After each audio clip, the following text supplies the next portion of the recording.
We're live. I think we're live. Just going to double check if anyone's actually switched on. You're going to think I'm a right It says weirdo. live in the top left. So. Yeah, I just want to see if it's linked through to the YouTube. Someone comment if it has. You'd do us a massive favour. Oh yeah, sweet mate. We are live. Nice one. Hello everybody, welcome to the West Ham Way YouTube channel. I do the normal introductions, but you know who we are. Our names are on the bottom. This is the first extra time show. I'm buzzing, mate. Yeah, it'd be great, mate. Honestly, good to get it going, and it can become a regular thing through the season, and hopefully we can get a few wins while we're doing it. So yeah, because I'll tell you what, we're going to get the ump a couple of times if West Ham start flopping early doors. You know, that October month is going to be it's going to be a tough one. But we should just skip the live stream to October. Honestly, because our faces will just be early November. Yeah. So we've got some winnable fixtures. Nah, mate. I mean, it's pretty cool. I'm buzzing for this season now, especially with this going on. Obviously, this is going to be the main show every week and every game. There'll be me and you primarily, but obviously guests. I'll keep my eye out for any guests that we can get on. Anyone that's been on the channel before. So it'll be nice, mate. It'll be a nice little show. Yeah, of course it was. It's a good idea. It's good to do as well. Just like, especially in lockdown, you can't go to games. So for me, you need to discuss it and talk about the game and stuff. It's and get other fans on as well. It's nice, isn't it? Yeah, and as well, like, obviously I can't wait till the football comes back and we can get in there again. But I think even when it is back, we'll do the post match and coming home, and obviously people are either raging or still buzzing. They can come on, have their opinion, of course. So yeah, mate, it's sick. I'm excited. That'd be good, mate. Right, shall we get up the starting lineup? Yeah, should we start with the visitors? Shall I read them out to you? Yeah, mate, let's go. Right, so they've got Daniels, Henry at left back, who we're after, Pinnock, Janssen in centre back, Dalsgaard, Jensen, Norgard, De Silva, Canos, Force, and Mbuemo. So they're missing Benrahma and Watkins, but they got Mbuemo. De Silva's a good player as well, and obviously Rico, Henry, and Pinnock at the back. So not the strongest, mate, but yeah, interesting, mate. Like I think, especially with someone like Brentford, they've kind of come off that loss, and it's going to be difficult for them to kind of pick themselves up again. I was speaking to a journalist from the Birmingham Mail yesterday about West Brom, and he was saying when West Brom struggled to get up the season before last, it becomes a little bit of a sort of clearing out job. You've got to sort the right players out, and I think with someone like Brentford, they've got the right structure in place. So I think they'll get it sorted, but clearly, obviously, without Watkins and Benrahma, they're going to have to reinvest, aren't they?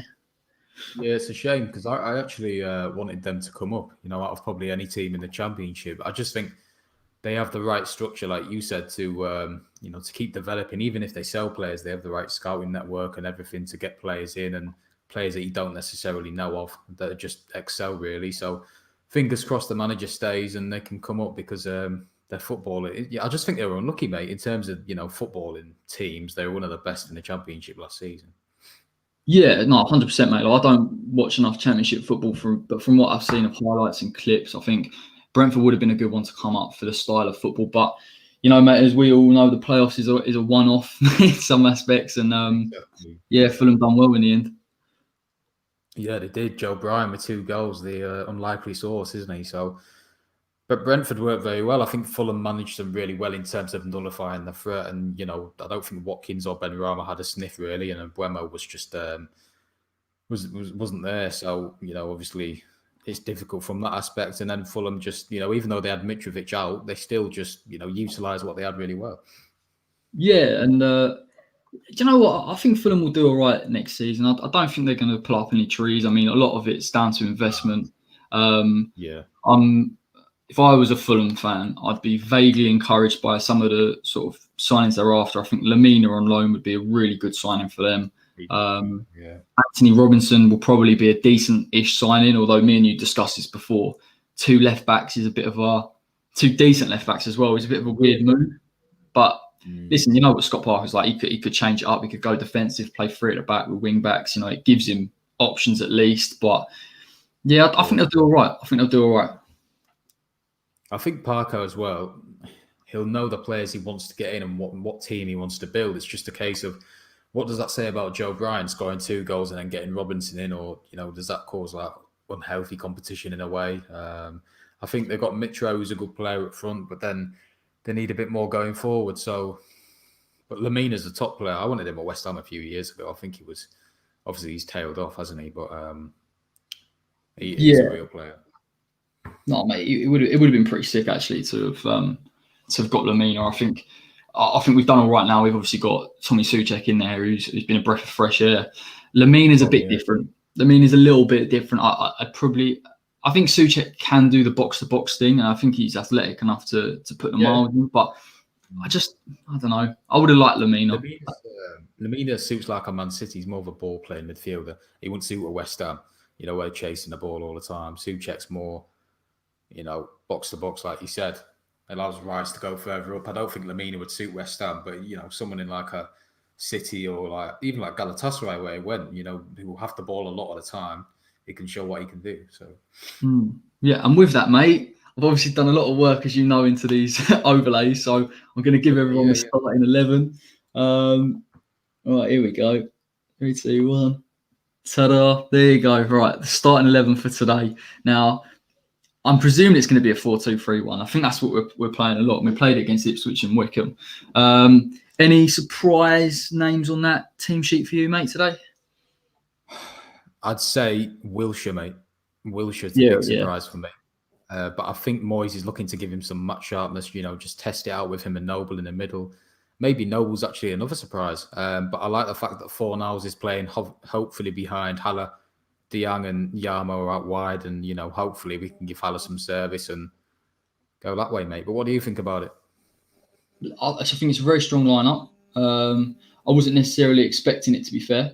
I think I'm interested to see Balbuena. I feel like I haven't seen him in a while, actually, and he's come under a lot of criticism last season, and rightly so. I think a few times he's tried to play out from the back, and it hasn't quite worked. So I'm interested to see this season whether he can pick up a bit of form and show a little bit of what he did in his first season under Pellegrini. It's a weird. Do you think it'll? Go his last game, mate. Do I think it'll be his last game? Yeah. I don't know. It's I don't know, mate. Ship him out. What was that? They're looking to ship him out. Yeah. I mean, I don't know. Listen, we've all obviously heard about the transfer stuff, and it's getting worse and worse by the day. We're not even looking at bringing anyone in, mate. I mean, we could be in a situation where someone like Balbuena is our third choice centre back. So, listen, I'd love us to. I think we should have 4 centre backs anyway. To be honest, I know Baptiste started to come through, and maybe he'll be an option, but he's very young to ask a lot of him. So I'm not sure, mate. No, I think it's a 4-2-3-1 now. I think that's what Moyes prefers, and then hopefully, if we're maybe chasing the game, we can bring Mikey on and go 4-4-2, or sacrifice maybe one of Wilshere or Fornals and look to put someone else on. So no, I think he's certainly like exploring the options we have, which is good to see. So interesting though, isn't it? Creswell and Frederick starting. I'm assuming that they'll start this season. I really think that he'll go for them. I mean, we know Moyes likes a little bit of consistency, but I don't know. I would have liked to have seen Ben Johnson start, to be honest. I think the more games he can get, even in pre-season, the better for him. I would. I think he's better than Ngakia was, mate, in terms of all-round, assurances at the back. He's good going forward. He's good defensively. I think Ngakia was good going forward, but I don't think defensively he was the best. I think Johnson's more solid, so I would have liked to see that, but maybe, I don't know, maybe he's just giving people much sharpness and give them game time. But no, Johnson, I would have liked to see Johnson, right about the season, because I think he's better than Fredericks in that sense.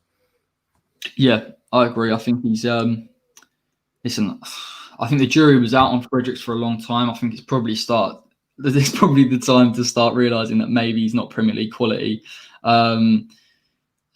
His delivery isn't great. He's very inconsistent. I think there are some games where he seems to sort of grow into it, and then you think, get another 2 games in your mate and start playing well, and maybe we've got a bit of a player. But ultimately, mate, you want someone in that sort of fullback position that can defend well, and Johnson's that perfect player. The way he goes to Man United, pockets Rashford, says a lot. Really, really says a lot. So, Yeah, hopefully he Genuinely, comes and on he's both. second half, mate. Yeah, exactly. He's both footed as well. That's what Moyes might do, actually. Give them 45 and see, ultimately who performs better, maybe, or just give them both game time. But I like Johnson because he's both footed and he likes to take crosses on his right foot and left foot. Fredericks, for me, he gets in good positions, but he hesitates with the ball, and his crosses are, like you said, just not very, they're not great service for Haller or Antonio. And Cresswell's crosses are actually okay at times. I think Johnson's got a good delivery, so that's what I like about him. Yeah, I just keep thinking back to the Burnley game, mate. Where Fredericks and Creswell from crossing positions in terms of defending, it's just appalling. And if you're against a team that loves putting the ball in the box, like someone like Burnley will, it's you're putting too much pressure on the centre backs. And you look at today's lineup. If Balbuena starts next season, which I don't believe he will over Diop, but let's just say Diop gets injured, you're putting them two under a lot of pressure to defend, and you're also asking the midfield to come back and cover. And so when we talk about having weak areas in the squad, it isn't just about, identifying one area and fixing it. It's actually helping the other areas out because you're putting too much pressure. The squad becomes way too imbalanced. Yeah, it's patching the cracks, mate. And like you said about the Burnley game, it's not necessarily you need to be good in the air as a fullbacks because most fullbacks aren't 6'4". You know what I mean? Like centre backs are. But it's a case of having the right positional sense. And against Burnley, when Rodriguez was clever in the fact that he targeted Cresswell, exposed him. That left, Diop obviously was exposed as well. But it's Cresswell's positional sense and Fredericks that always lets them down, and that always means that Diop and Bonner or Balbuena and Bonner can't showcase what they can do properly because they're held back because of the ineptitude of the two fullbacks. So Diop is a good player, but he's not going to improve unless we upgrade fullbacks, and that's why he'll probably go to Spurs or something and really. We'll see his talents. Yeah, I completely agree, mate. Another sort of name I've got my eye on now is Pablo Fornals. Now, I mean, if we're playing a 4-2-3-1, let's just assume he's playing that number 10 role. I think he's really good from the 10, if I'm honest. I think he lacks a bit of pace, but he makes up for it in the quality of passing, when he's got players in front of him to run in. I mean, I think with someone like Diangana this season, we could see a player beside him that's making those runs. And I think that's going to start pulling defences out of position. So Fornals might grow this season, and I really hope he does. I think Fornals and Diang will complement each other really well this season because Diangana likes to make, quite inverted runs in behind the right back and the centre back, or if he's on the other side. And I think Fornals is capable of spotting them runs more than most players in our team. Yeah. I just think, when he was left out on the wing towards the latter stages of the season, that's he hasn't got the pace to take players on, like you said, and you do need that on the wing to a sense to vary up your game. And I think if he's put in the middle where he can flourish and where he knows best, like he came on against Liverpool away and he pops up in the right position. He's got the tendency to do that, mate. He's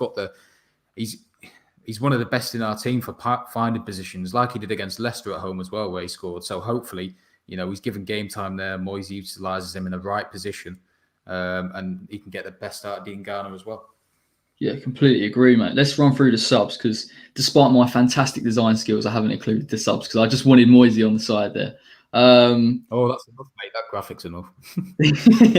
Now, Randolph, obviously, Masuaku, Johnson, Cullen, Coventry, Souček, Lanzini, Baptiste, Bowen, Anson, Antonio. It's quite a strong bench. I know it's only a pre-season, but I think even going into this season, we've got a little bit of squad depth. I say that in a real hesitant manner because I think that clearly Wilshere will get injured. I think Yarmolenko is not the most consistent in terms of injuries, so that squad will deplete naturally. But it's not a bad squad overall. It's good to see a couple of youngsters as well on the bench. Yeah, you've got competition there, haven't you? With the likes of Yarmolenko not being the best in terms of injuries, you've got Antonio can come in, other players. But I'm glad that Coventry and Baptiste are on the bench as well because they were meant to have good games the other week.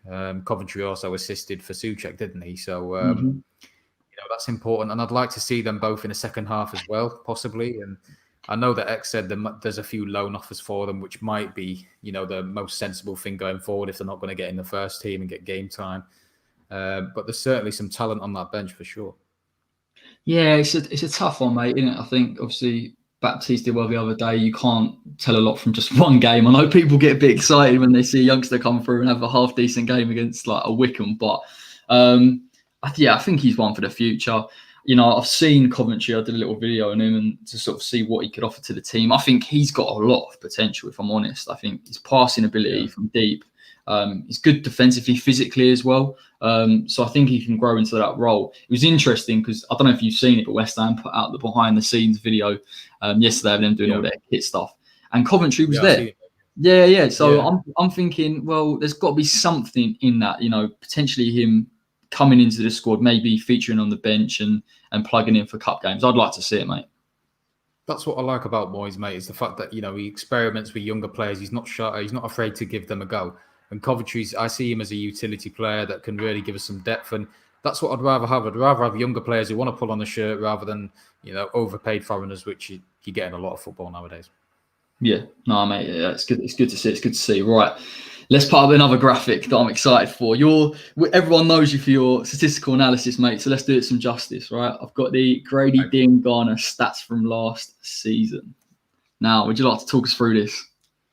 Sure, mate. So I dug this up last night. Basically, these show the key stats for Grady Diangana's season for West Brom last season. Obviously, you know, we played a fundamental part in helping promote West Brom under Bilic. He gave him a license, you know, to move on the left wing or the right wing with Pereira in the middle, and he really worked well for West Brom. You know, they really utilised his strengths. Obviously, you can see 14 direct goal contributions, which was the second highest, which is very impressive. Pereira was the highest. Pereira got like 18 assists or something, which is crazy.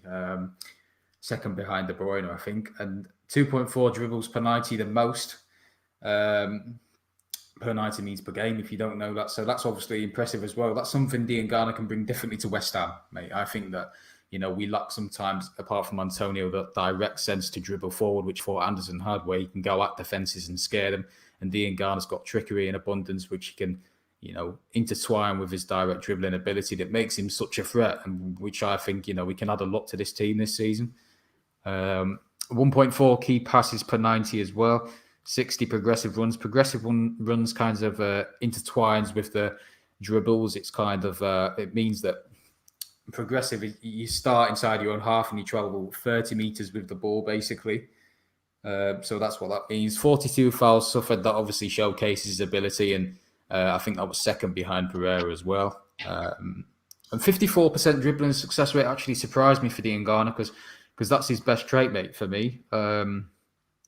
I don't know about what you think.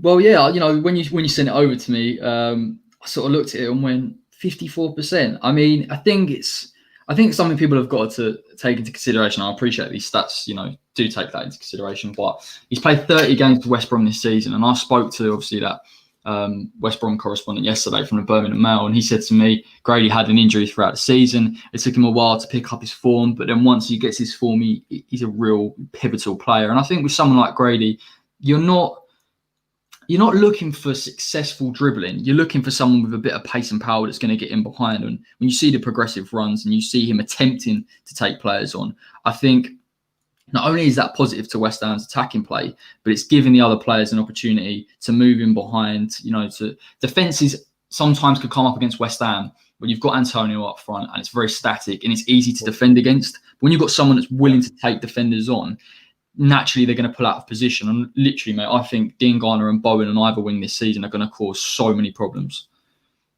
I think Diangana makes one of our best dribblers that we have in the squad, because I think Antonio is, he's got a lot of pace, but his dribbling, you know, his technique, as we know, he's not his best asset, is he? He's more built on raw pace and power that he can utilise and get past players and knock the ball forward 30 yards and beat the man. Diangana's more close control, a bit like Bowen in that sense. You know, it gives them that added threat. But I think that dribbling success rate start is also quite deceiving as well, from the fact that it means basically you've got to get past an opponent and pass it. But Diangana likes to take players on his own and maybe cross, and sometimes that's not successful. So that's what that means, basically. So it can be quite deceiving, but that will only improve, you know, with game time and with coaching under Moyes and his staff and under Nolan. So I think, you know, we must keep Diangana. It'll be like a new signing this season, so fingers crossed.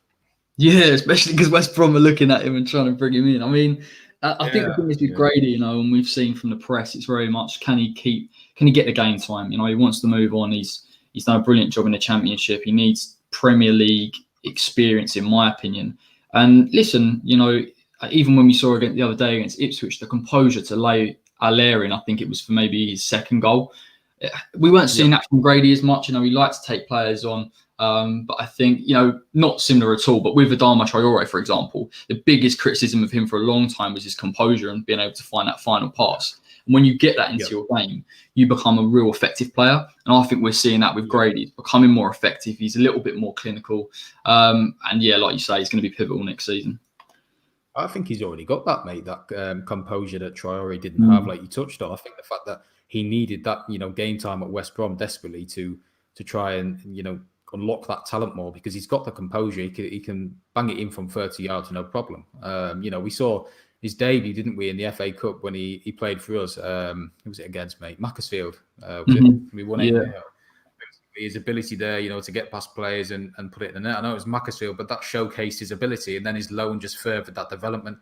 And this season, I think if you look and you say sign Ben Ramo, if we signed Eze, what kind of message does that send to Dean Garner, who's tore it apart last season, equally performed as well as both of them, arguably? What message does that send to him this season? Mate, I think it's a great point, like what you say about people like Eze and Ben Rama. I think obviously he's now gone to Palace. Me and you were gutted about it. I think he would have been I think he actually would have been someone to complement someone like Dean Garner. I think we've got high hopes for Fornals this season. I think he's got the ability. We've seen it previously. He's gone on consistent runs, a little less consistent towards the end of it last season, but it's just one of them things, isn't it? We've got too many players in too many positions that it's almost like. Mate, the imbalance in the squad is quite frightening, to be honest. When you look at the players going forward that can play on the wing, if we're going to be really stingy, Antonio can play on the wing as well, like left or right. So, we've got so many players to play in attacking positions. We need defensive reinforcements, and we need them as soon as, to be honest. And that just concerns me, mate, in terms of if we don't and we're stuck with Cresswell, and then you've got Grady on the wing. Grady will almost have to track back too much and act as a second left back, which will kind of take away his attacking talent and threat that he can provide. So I think that, if we sell the likes of Anderson and Lanzini, hopefully, even though I don't think it looks likely because, of the astronomical wages, we need to reinvest in them fullback areas, as a priority, mate. Otherwise, you're not going to get the best out of Dean Garner. You're not going to see Yarmolenko higher up the pitch doing what he can do, cutting inside. So that's where we've lacked for years, mate. I've always said for time and time again that we need to improve in them fullback positions if we're going to progress. Speaking of fullbacks, everyone's interested in another overlay. You've done your homework on Rico Henry. Let's put him up on the screen. There he is, his stats from last season. Would you like to go through it again, mate? Of course I will, mate. That actually wasn't scripted, but that led quite nicely into the. I'm thinking all the time. I'm thinking on my feet here. Yeah, I love it. So this is Rico Henry's stats. Obviously, he was a pivotal part of Brentford's successful season. Obviously, they didn't get promoted, but he was one of their standout players for me. Equally as much as Ben Rama and Watkins. Watkins was their best player in terms of goal contributions. Rico Henry, it's not only he got 3 assists, which has actually surprised me, mate, because I thought he would have got more, because he's a very balanced left back in terms of his ability to go forward with his crosses as well as defence. He's defensively very sound, which I think Cresswell lacks. So he's won 51 tackles this season, which is the second most. Obviously very impressive. It shows his defensive ability. 1.9 clearances per 90, which is the most. So that actually surprised me. I thought it would have been one of the centre backs, but again, that shows how important he is. 47 interceptions, 100 crosses, which was the 6th most, I think, in the Brentford show. It just shows how much they rely on crosses. But the fact that he can get into them positions, he's got good positional awareness, can provide crosses to the likes of, hopefully Haller in our team. I think that would be a great addition. This guy would be my first choice completely for left back, because I just think he gives that balance. I liked him when he was at Walsall as well, mate. I don't know if you watched him when he was there. But obviously he's a pivotal player. He's developing a lot, and I think the Premier League suits him. He's just a well-rounded left back. He's risk averse in a way, and a £10 million fee would be good justice. it's a still, mate. I'll be honest. I think I saw some rumours. Obviously, Brighton are trying to come in for him, and there's like PSV and even AC Milan are having a look at him. You know, we're talking about, and you know, I've said it before. Modern day fullbacks need to be able to get forward and defend almost simultaneously. In a way, they've got to be good enough to do both. He clearly is that guy to do it. I think he really supported Benrahma last season. You know, from Brentford style of play, Benrahma liked to cut in. He liked to go a little bit central and drift. And having someone like Arrigo Henry gave him the opportunity to do so. And obviously, you're adding to the attacking play through that. And if we had someone like him at left back and say he had a Felipe Anderson in front of him, or you know, Grady Diangana, it gives them a little bit of positional freedom. And like we've discussed before, you know, Grady's thrived in a team where he's been allowed to attack. Anderson primarily thrives in a team where he's allowed to attack. So if you bring someone like this in, you're unlocking talent in other areas that we already have. So yeah, I'd love to for 10 million, mate. You know, honestly, I can't believe West Ham aren't even attempting to bid at the moment. I know it's just like a funds, mate, and I am concerned that obviously someone like PSV or Milan will come in before we do, and they have obviously a bigger pulling factor because they've got European football and stuff. And I don't know, mate. I just think he's just such perfectly balanced left back that will obviously, like you said, complement Diangana, complement whoever else is playing there. Like Antonio Anderson can play through the middle. It gives Fornals freedom. It also as well. It takes the pressure off Rice and Souček because they also have to drift on the left sometimes as well if Cresswell's further up the pitch. Yeah. So I just think this man's the answer. But whether we get him is the question because we've missed out on a few targets already. Yeah, mate, it is a nightmare at the moment. This transfer window is really frustrating. So, you know, fingers crossed, mate. We'll get there. Looks like the teams are lining up. We're ready for the first stream on the West Ham Way extra time show. So let's get it on. Let's have a look. And yeah, we'll be here for the whole game, mate. Other than a cup of tea now and then. Of course, yeah, or whatever. But no, yeah, I'm looking forward to it, mate. And hopefully we can get a win and go into the season flying and on confidence. To be fair, we normally do. We start, we have a good pre-season, but then from then it just goes downhill. So, don't say that, mate. No, I completely agree. Just a healthy reminder for you lot, yeah. Right, so we are kicking off. Yeah, Brentford are kicking us off, I believe. Obviously, we're in our new strip. Our new kit's actually warming to me, mate. I don't like the third kit though.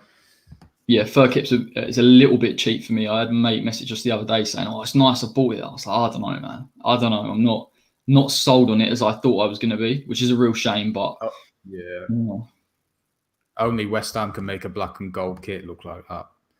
Oh, only God. West Ham. Any other team, it would be a really nice kit. I think we should let me know what. Maybe we should have whacked the collar on it. I'm telling you now, collar would have been a decent choice. Yeah, I don't see why we haven't. I don't see why we haven't at all. I don't see why we signed a new deal with Umbro either, because I think Adidas could have made our kit season look. Yeah, no, I agree, mate. I completely agree. But anyway, let us know what you think of the third kit in the comments. What you think of it? Yeah, whack it in the comments, everyone. We will check it. We will pull it up, of course. Right. Cool. I feel like I'm in a production studio at the minute, mate. Just trying to get everything sussed. Yeah, this should work. Brentford are immediately quite overloading on the left side where Diangana is looking to nullify him, which is what their target will be all game, I think.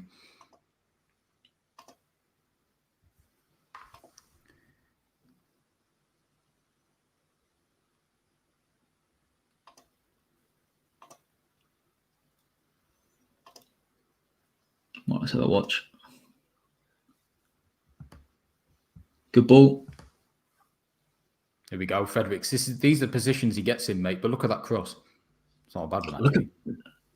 Look at Brentford moving forward. Oh, there you go. Look at the counter-attack straight away. This is where we're vulnerable. Oh, jeez. I thought that was in. Oh, my God. I must be behind you, mate, my stream a bit. But this is a nightmare. Wait, I don't know how we can sync it. Going to be a tricky one. Let us know in the comments if you know how to sync it on YouTube with your YouTube master. Yeah. From two rookies trying to suss it out. That's the thing, mate. When we're at home, I always think, compared to other teams, we're really vulnerable on the counter attack. It's because our fullbacks press up too highly, and then that exposes Bonner and Balbuena, and that was just too easy for Brentford then as well. Yeah, not a bad ball from Fredericks though. I was expecting him to kind of sky it, but yeah, he gets forward so quick, doesn't he? He kind of pulls himself out of position, and the counter attack's always open. Yeah. Hopefully, we can see Wilshere pulling the strings a bit today, but I know they're trying to box him off already. Oh, look how deep Noble's come in there. I know. I don't like Noble in that position at all. It's not for me. He almost acts for centre back, mate, and then that just exposes Wilshere. Look, no one's near Wilshere there.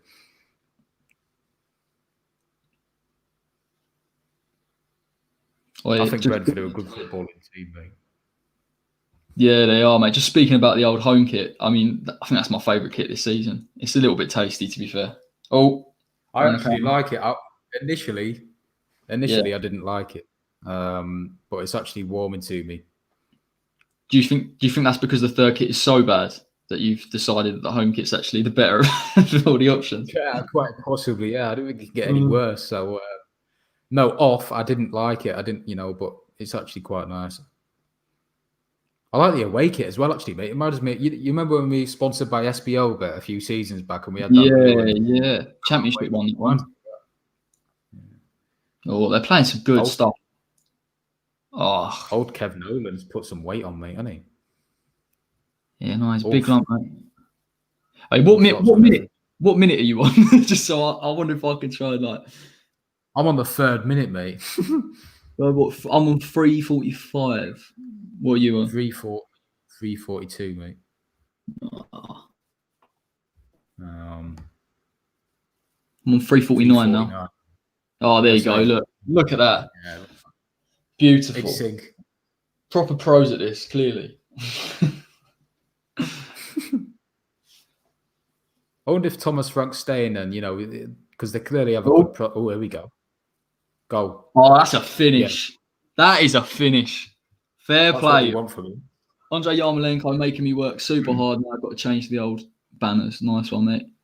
Good goal, though. Took really well. Took it with his right as well.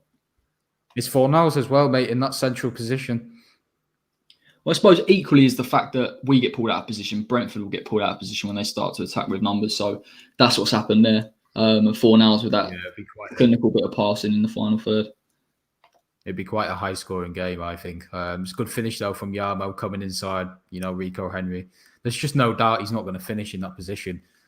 Just such a clinical finisher.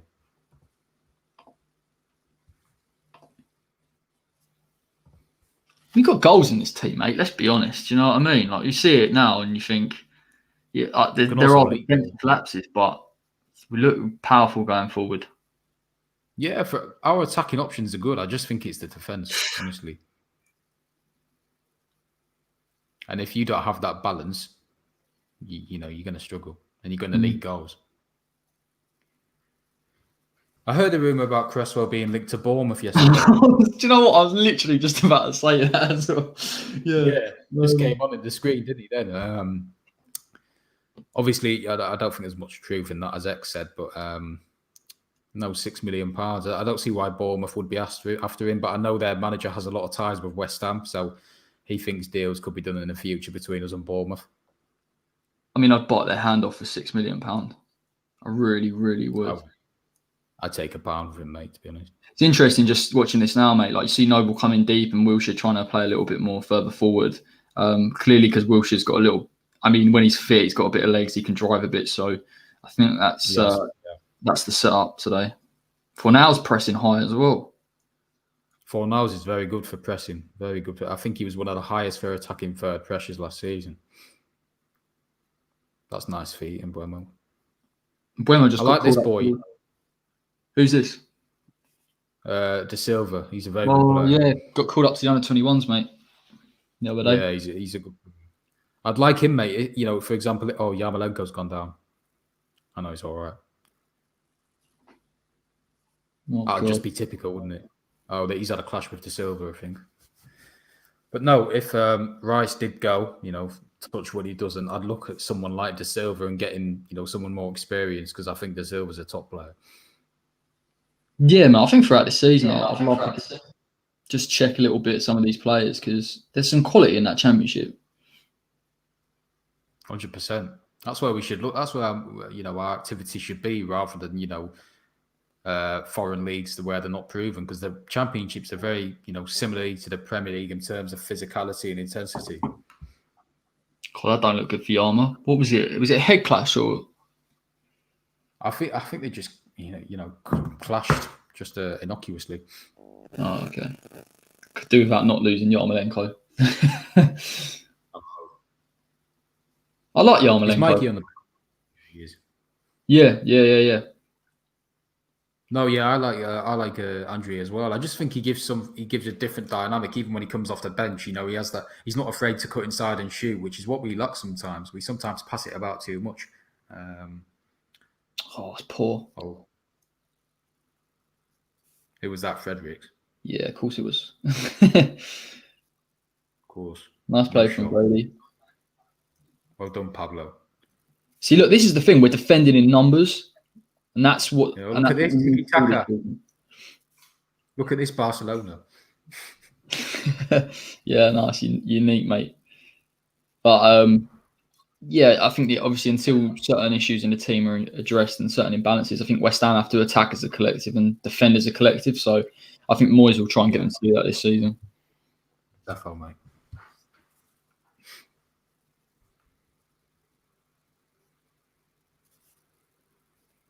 I haven't seen a lot from Allaire. No, hopefully he gets into the game a bit. He's just one of them players, mate, isn't he? Do you know what I mean? Like he's not going to chase a defender. So sometimes it feels like he's just not there for like 5 minutes. I want to. That was a nice ball. No, Fredericks, don't show him inside. Why? I'll tell you what. Now, 2 or 3 times they've let that 7 in onto his right foot, and he's got it on target every time. He's all right-footed, mate. That's all he's going to do. And Fredericks decides to let him cut in. I don't understand it. Look, it's simple defending. He's not done his own work. But you don't have to do your own work to tell whether someone's right or left footed. Yeah. But what I was going to say, no, Haller, he has the most attacking third pressures last season in the squad, and he had the second most midfield third pressures. So for us saying he's not very good at chasing someone down, his numbers were very impressive last season. Oh, that was nice. That's a great ball. Yes, Dean Garner. Yes. Gone great. This is where Grady loves it. Oh. Nah, too much. That's why he's only got 56% succession rate. Yeah, there you go.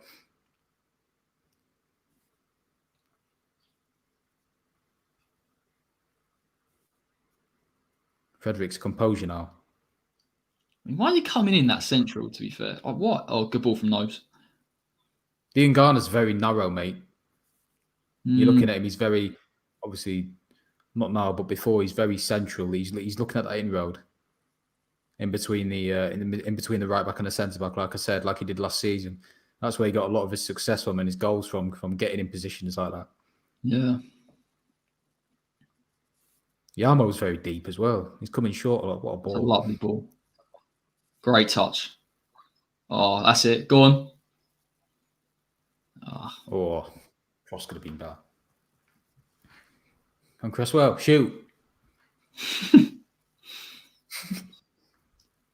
Nice. Oh, God. You see, it's like, I don't know. Just feel like if we had a really good left back, that'd help Dean Garner so much down that side. Would. Because you know what? Thoughts on Noble, mate? What on Noble? Do you think he starts? I mean, I think he starts, whether or not he should. I mean, look, I'm not going to criticise him. He's Mr. West Ham. He's spent his whole time at the club. But I think it's all right playing Brentford here. That's a great ball. That is a really good ball. Fredericks has got. Fredericks has not stepped on Rico Henry then. Is that Allaire chasing back? Jesus Christ, yeah. Told you, mate. Look at him. Fair play. It's like Messi. I think he's getting a bit excited. He needs to maybe push up. So, no problem. Yeah, what do I think about Nobes? Yeah, look, do you know what? In a weird way, I thought I liked him in the number 10 role the end of last season, because when he hasn't got that responsibility to get back and defend and try and push forward, it just gives him a bit more time to be technical, to keep the ball. And I think that's what we needed as a number 10. I just find it hard with Noble. You're watching someone who, isn't necessarily the same player. So you don't want him to be in a position where he's isolated or exploited. I think I just don't even think, to be honest, he's going to play in that holding role when Souček and Rice are fit. No. That's why I wonder where he'll come in. Will he come into games where we're winning and just, looking to freshen things up and have some leadership there that maybe, we lack when he's not on the pitch? Yeah, it's an interesting one. I think the right thing to do is to have him as a squad player this season. But even if Moyes says, right, he's an important player to the squad, which of course he could be, don't play him every single game for 5-6 games on the bounce. Do you know what I mean? Use a bit of savvy and just say, have a break now and then, come back refreshed, because he's getting older. We can't move away from the fact. And if he's going to put in a top performance, he needs to be fit. Of course. Saying that he's going to play him for the next 7 games on the bounce, I reckon. He'll be our top scorer this season. Well, penalties he will. Do you know, I saw there's some crazy stat, isn't there, that he's like the second best penalty taker, one of his of all time, or in Europe, or some crazy stat. But yeah, go on, Nobes. I think is he 4th or something on that list? Do you know what? He's crazy. He's possibly 4th on that list. Another list he's on is the 3rd most loyal player in Europe at the moment. I've seen 16 years at one club. Same as Lionel Messi. Yeah. Mental, incredible. Because obviously Nobes could have gone out on loan because he was linked to Fulham. Oh, great ball! He was on the fringe. Great ball. Go. Go on. Offside. Yeah. Obviously Nobes was. I think he was linked to some other club, so he could have easily gone out on loan, mate, and just gone, jump ship. But I like the fact that he persisted and got in the team, scored some good goals against Bolton and Spurs, and from then never looked back. So he's a true professional in terms of, staying at one club and showing the loyalty. Yeah, I did the I did the interview with Zalvin Hines the other day, and I was asking him about Nobes, and he was just saying, like, Nobes is he's just a good guy. Like, he's perfect for the club. Like, he understands it, and he loves it. And that's something as a fan, I love to hear. Like, he was talking about Collison, him, Coley. They love the club. They love the ethos of the club. And obviously, like, nowadays we have less and less players like that. So, yeah, Noble's irreplaceable from that point. He's a real legend at West Ham. Of course he is. And he's a good like mentor to the younger players as well, like Baptiste, and obviously Declan Rice coming through. He said how much of a kind of brother figure that Noble's been for him in terms of helping him, giving him guidance, ringing him during the break at Christmas, on Christmas Day. Noble just rang him up, asked how he was getting on, spoke to his family. So, from that point of view, Noble will always, should always be in the coaching setup as well after he finishes his playing career, because, that figure's vital to have at any club.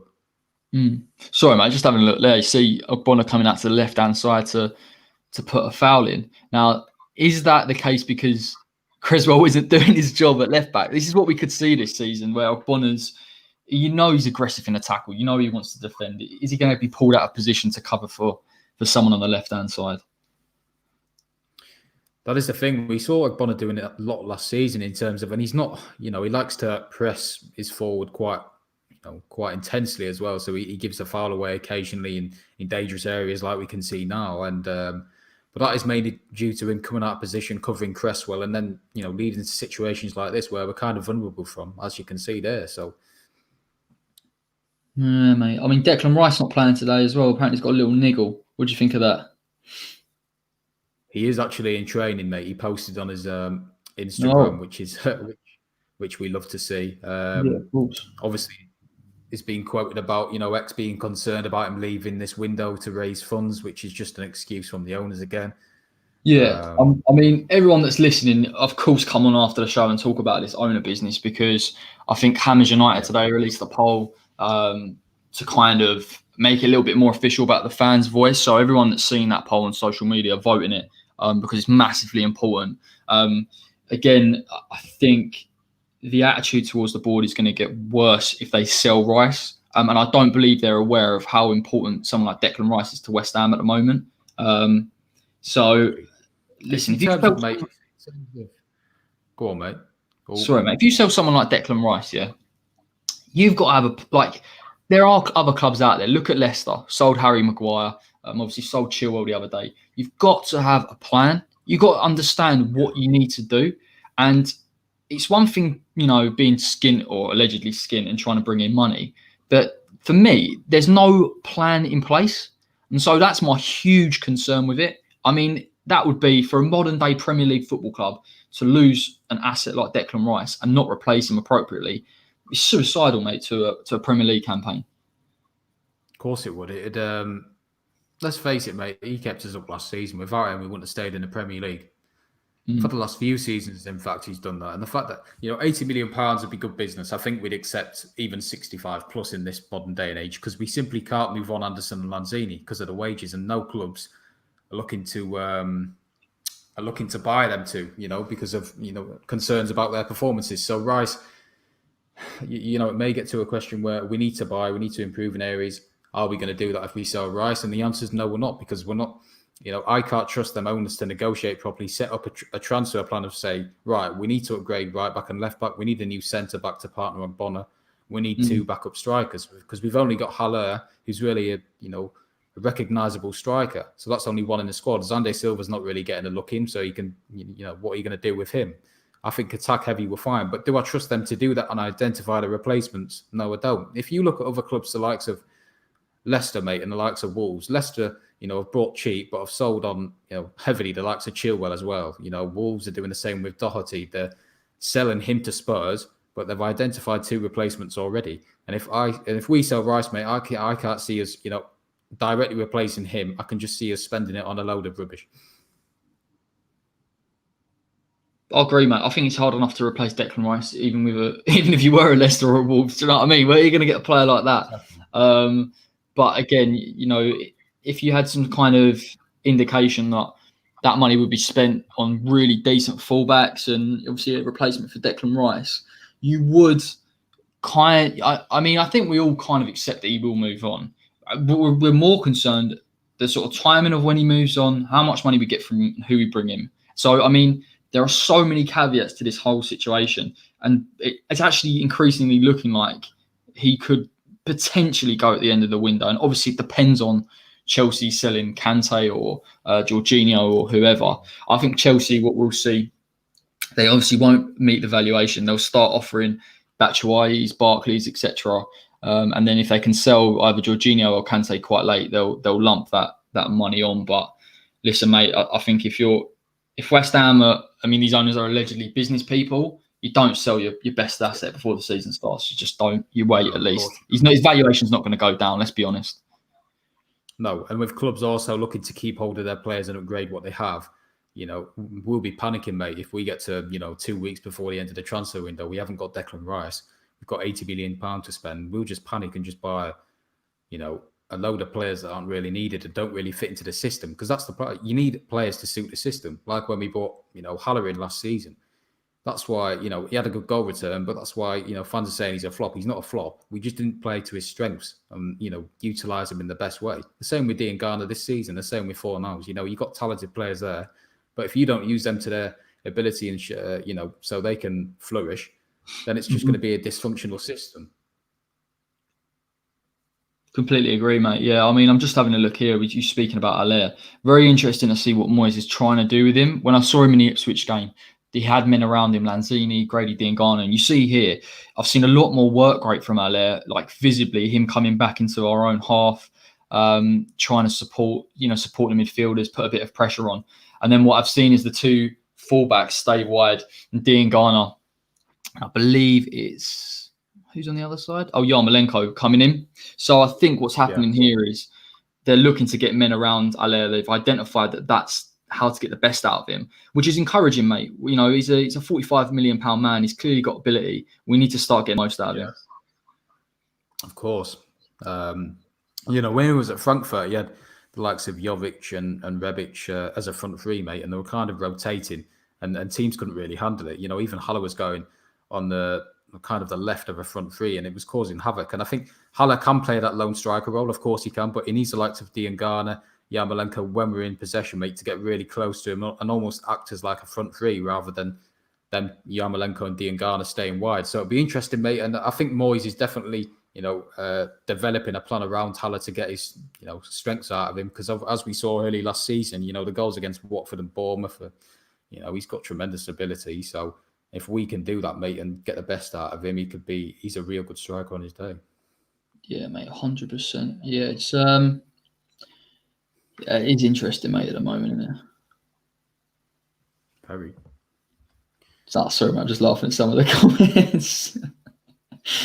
Oh, yeah, I don't know. Yeah. A lot of criticism for Creswell, of course. I mean, we'll talk about the game. I think we should. I mean, this is our first stream. Get carried away. I mean, what have I seen? We were under the cosh for a little bit. Decent defending in the box. We've come back into the game, trying to move forward a little bit. Brentford with a free kick here. Yeah. Nothing's really. Listen, mate. In the last few minutes. What's that, mate? Nothing's really happened, mate, in the last few minutes, if I'm honest with you.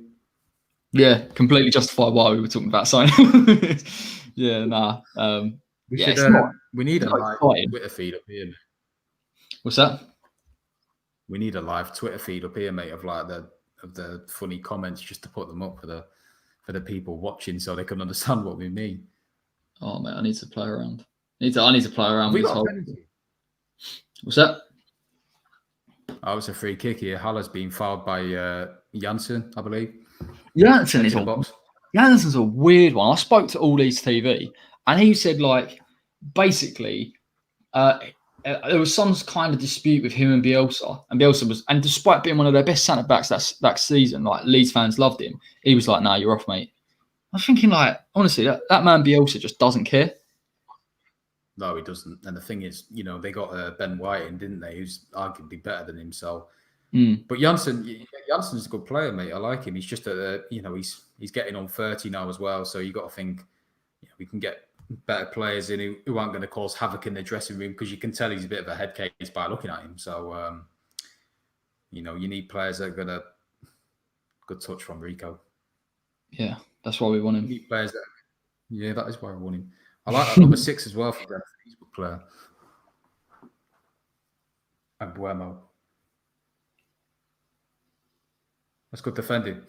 That's what I want to see more of from Cresswell. You know, he shielded him out well there, and Buemo onto his right foot, his weaker foot, and he got a crossing that went out. Sorry, mate. I don't want to see our fullbacks this season. You know, when sometimes, like we've seen with Fredericks in this game, leading them sort of inside. You know, I just hate that style of defending. You know, put them out on the wing, keep them there, let us get bodies back. That's how we're going to defend this season. We're going to be effective. Exactly. Wilshire's done all right in this game. Nothing major, but good to see him kind of just kicking the ball around, not getting involved in too many tackles. See, this is where you need to get men around Haller. He's frustrated there because he's got no one around him. Look, Yarmolenko's just watching. You know, he's surrounded by 4 Brentford players and now they're on the counter-attack. Who's that? De Silva running with that? That's why if you're Haller, mate, you know, you're so frustrated because no one gets near you. And he makes runs that, you know, players just don't see. That's a good ball. Go on, Grady. Good ball. Love.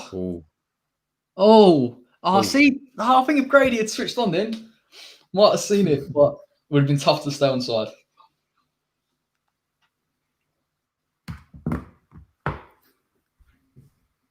Good save actually, because it was a decent effort from Fornals.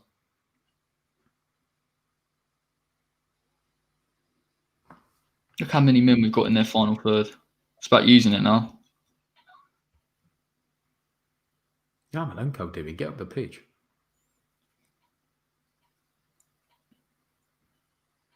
Good ball. Good play.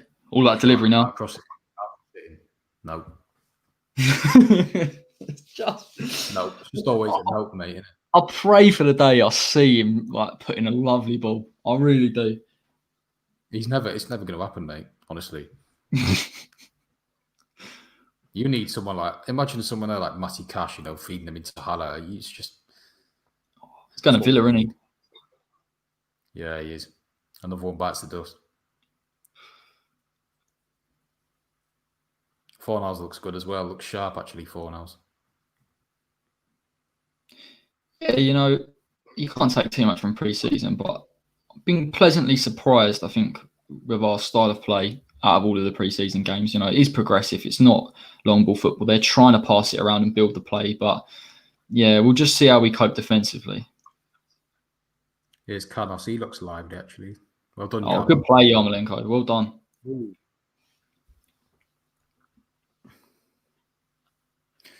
I like that about Yarmolenko, the fact that Moyes, sees his ability and that he wants to keep him around, because technically on his day, he's one of the best in the squad, mate, in terms of knowing what he's going to do when he gets the ball. Even his work rate as well has, improved massively. Go on, West Ham. This is better. There's no one in the box. He's looking to cross it. There's no one actually in that box. Oh, here we go. It's going back again, mate. We'll be back to the keeper in a sec. Oh, it's poor, man. It's poor. Let's keep hold of the ball. They're looking to break really quickly, aren't they? Oh.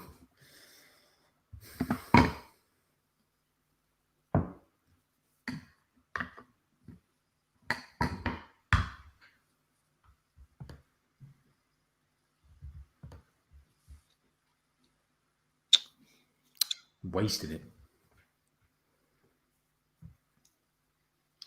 Would you look at Emiliano Martinez, mate, this summer? Because I know he wants to play regular football. Massive fan.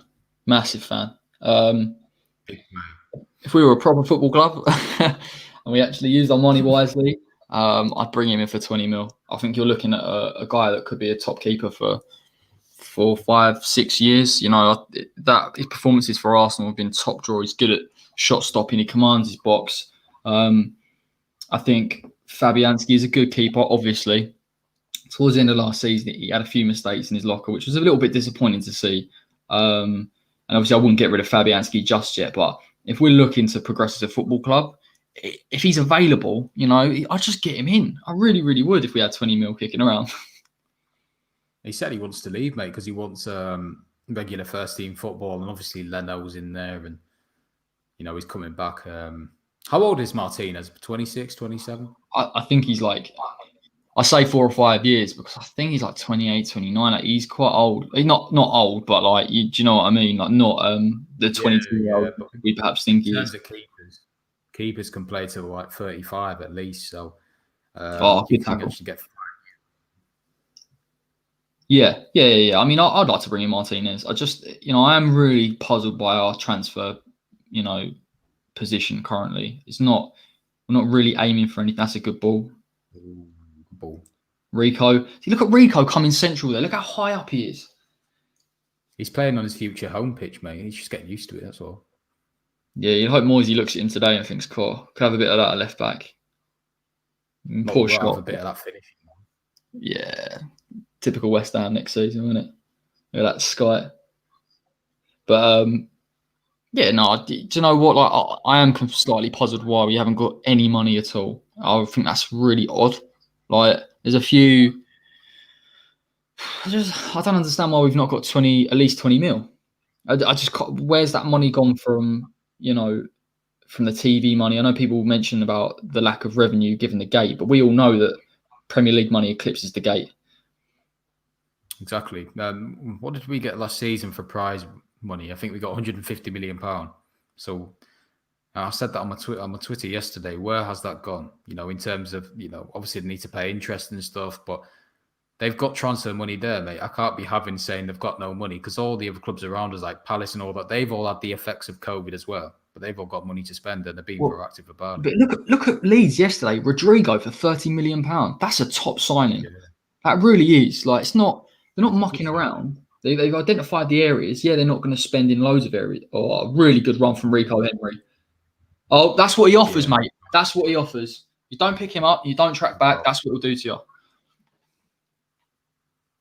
That's why I like him, mate. The composure to find who is it? I think it's Norgard, is it there, number 15 to, it's a good header as well. So Now. look at Fredericks, mate, out of position, getting caught. Rico Henry gets in front of him. It's a good finish, but I'm not sure what Bonner's doing. Let's have a look. If Frederick hasn't tracked his man, he really hasn't. No. He needs to know that he's a massive threat, And this is the thing. Just cuts inside there, mate. Doesn't track him either. Look, but Rico's looking for the give and go. You can even when he plays it into Norgard, I think he's looking to get it back. So yeah. What do you do with Fredericks? This is going to be an occurrence this season if we're not careful. Yeah, I don't know. We need Ben Johnson there. That wouldn't happen with Ben Johnson on the pitch, mate. I just think Fredericks is a liability, and we can't afford to play him because we'll just be in a relegation scrap with the quality of him and Cresswell. As harsh as it is, mate, they can hold back your centre backs and just make your whole defence really shaky and cause defensive lapses like that. Because that was simple, mate. Tracking your man, and he just let Rico Henry go. Rico Henry was the right side of him, crossed it in. And it was as simple as that, mate. It was very, very soft, and it shouldn't have happened. But then again, you always say that because that's just Fredericks. And this is the thing: we've not put in a bad shift here. We've done all right. We've seen some half decent football, and then one split second mistake defensively, and all of a sudden you're 1-0. Yeah, exactly. It's frustrating to say the least. That's why I'm concerned this season, mate. In terms of we can score goals, no doubt about it, but it's just can we, hold on to that lead? Because I don't think we're defensively good enough. And I don't think, if we keep this defence we got now, I think it'll be the same as last season. See, look, Brentford have got the wind in their sails now, starting to brush it around. 1-2s, trying to draw West Ham out. De Silva's the focal point. He's the new Lord Lundstrom, mate. Lord De Silva. He's a player, mate. He's just controlling the game. No, he's not quite as good as Lundstrom. Let's behave. Lord Lundstrom. Don't think he'll get many games for Sheffield United next season, What's that, mate? I don't think he'll get many games for Sheffield United next season. Don't know why I think that, but no, I can't see him. I think they've obviously got Sanderberg, who's a good player, and they're looking to improve their squad. I think Wilder, he's a bit like what Bielsa was with Janssen. If someone says to Wilder, I don't want to, I want you more money or something, Wilder would just say, see you later then. So be interesting to see, mate, because I think Lundstrom would offer something different for West Ham. Yeah, no, yeah. I mean, you've discussed it in previous videos. I think he offers that physicality. He's got that pressing in the final third. I think he'd be a good option to have. I mean, we've freed some wages on players like Sanchez, so it would have been nice to have had, another midfield option to bring in, but I think they're going to go with youth and Coventry. That's just poor. Brilliant. It's offside. Offside. This is the thing, though, with West Ham, isn't it? We can see the goal, and then it just suddenly goes to pot a little bit, and they start panicking. Yeah, exactly. I think we need to get Haller more involved, mate, because Pinnock's just riding easily. He's nullifying Haller's aerial threat. He's climbing above him. Haller's not getting in the game. We need Haller to hold the ball up, and we need to keep the ball a bit as well.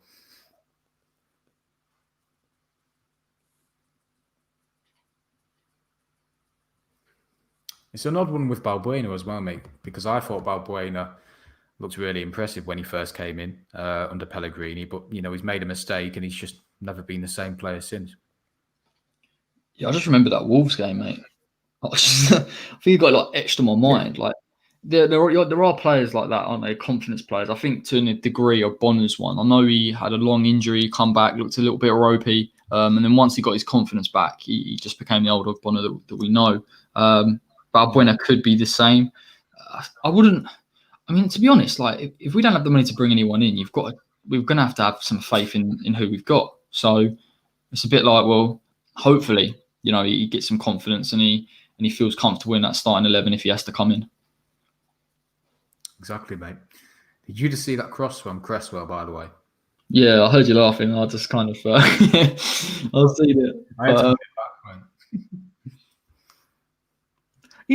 this is the thing I don't get. Like, maybe I'm just being a bit silly, but you know, more he sees this in training, he sees it in games. Do you not think he looks at it and goes, "We've got to bring someone in here because they're not doing But what I need them to do."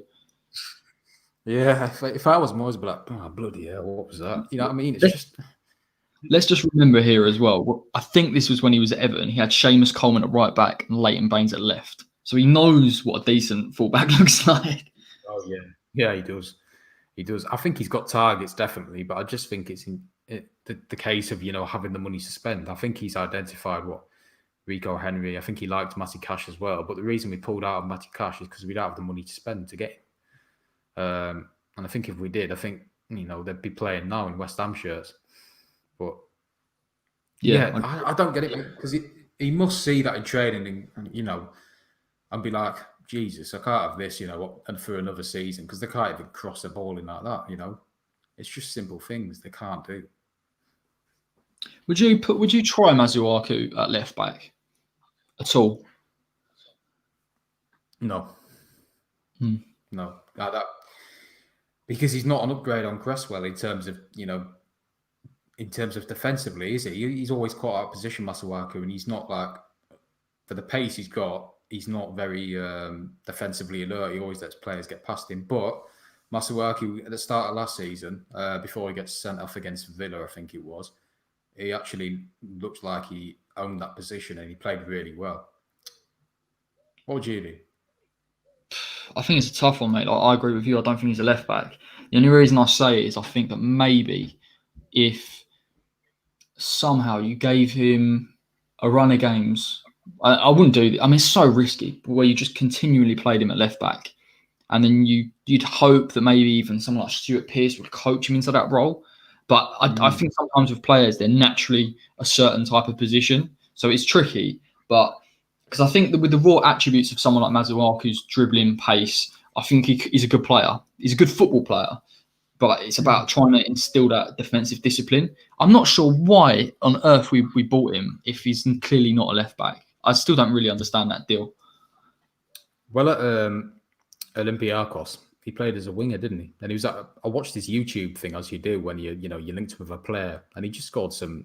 He ran up the pitch and just scored, every single time. And it's clear to see that he's not a left back. So I trial him as a winger, but then again, he hasn't got the end product, mate, to really be decisive. And when he gets in that position, know what to do.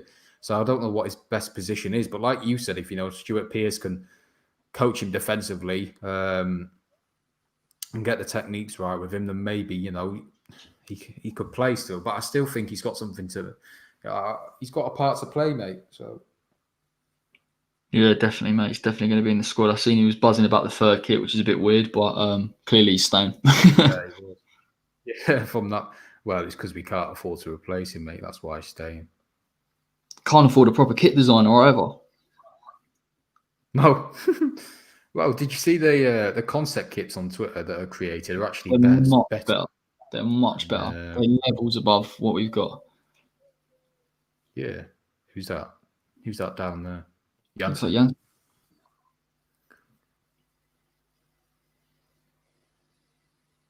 I mean, mate, can I just ask you quickly, on a scale of 1 to 10, how excited are you for the Betway Cup final against Bournemouth? 4, 3. You're joking.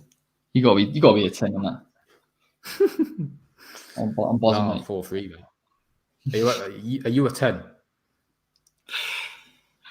I'm probably a 7, I reckon. Yeah, don't know what, like, I just hope we put a good shift in. Potentially rest some of our decent players in the second half. And just get ready for Newcastle, mate, because I think Newcastle's a winnable game. So yeah. Let's just be cautious and noisy. Just hope we win something, to be honest. Even if it is a Betway Cup. Yeah, look at Moyes there coaching Yarmolenko. This is the interesting thing about David Moyes. He's been at the club now twice, and this arguably now he's in his longest tenure at the club. He's been obviously in the 2 spells. Yeah, I'm looking forward to, because I think that's a little bit over optimistic. I'm interested, to see how he starts to imprint his style of play and identity on the squad, and how we grow into his expectations of what they should do. Yeah, it's very interesting, mate, in terms of, I'm sure, I think Noble said, and Bonner said in interviews, that he likes what Moyes is trying to do at West Ham. The effect he's trying to have. He's trying to bring in younger players and make them play in a certain way, keep the ball on the floor and all of that, which I do like Moyes' ideas.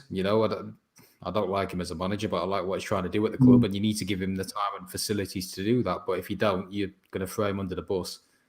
With the lack of investment, and ultimately, he can't do anything. He's just another puppet for the board. So I feel sorry for him in a way, mate, because I'm sure he's got targets, that he wants to, improve the squad with, but he's not, given the facilities to do that. Do you know what? I mean, it's not the same quality of manager at all, but it smacks. Do you remember when Rafa Benitez was at Newcastle and he was asking for signings? He was like, please, I just need this. And he just wasn't getting it. Yeah. And then you're in this odd position where anything above like the relegation zone is a success. So you're, as a club now, we're in that like limbo land where we're clearly not going to push on, unless of course we identify certain areas, and the board just aren't willing to see that. Very strange. Exactly. I think Wilshire's looked quite lively in this game. He's pushing up the pitch as well. He's if you get 60 minutes out of him, that's a good shift for Wilshere. You've seen him when shame, mate.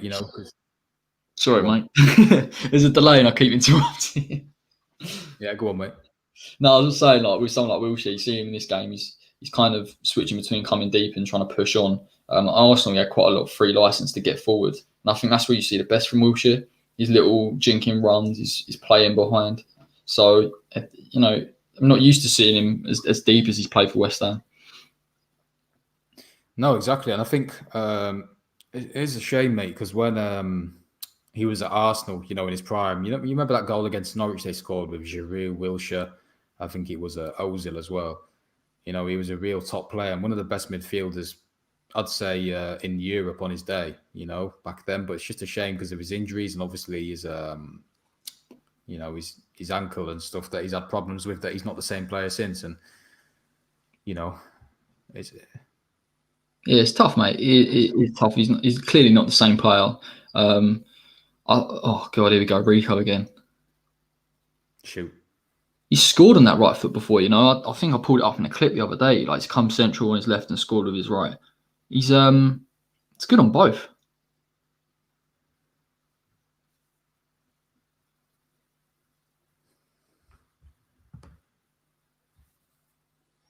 Nearly half time, everyone. Cup of tea time for me.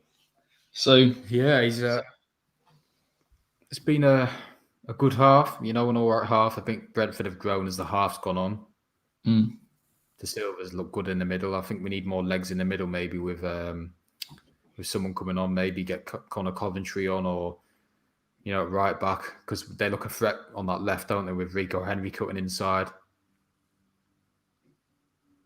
Yeah, no, 100%. Rico's been their biggest threat for me. I think the 7 was, I don't know what the 7's called, to be fair. It's bad homework from me, but 7 looked quite good. And then Rico's grown in this first half, and I think he's been their best player. Sergi Canos, mate, number 7. Sergi Canos. Rings a bell, Yeah, he was, I swear he was in the Premier League at one point.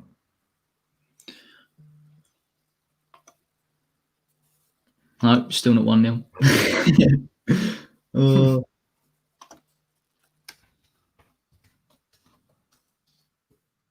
That was actually really good footwork from Sergi Canos for their goal.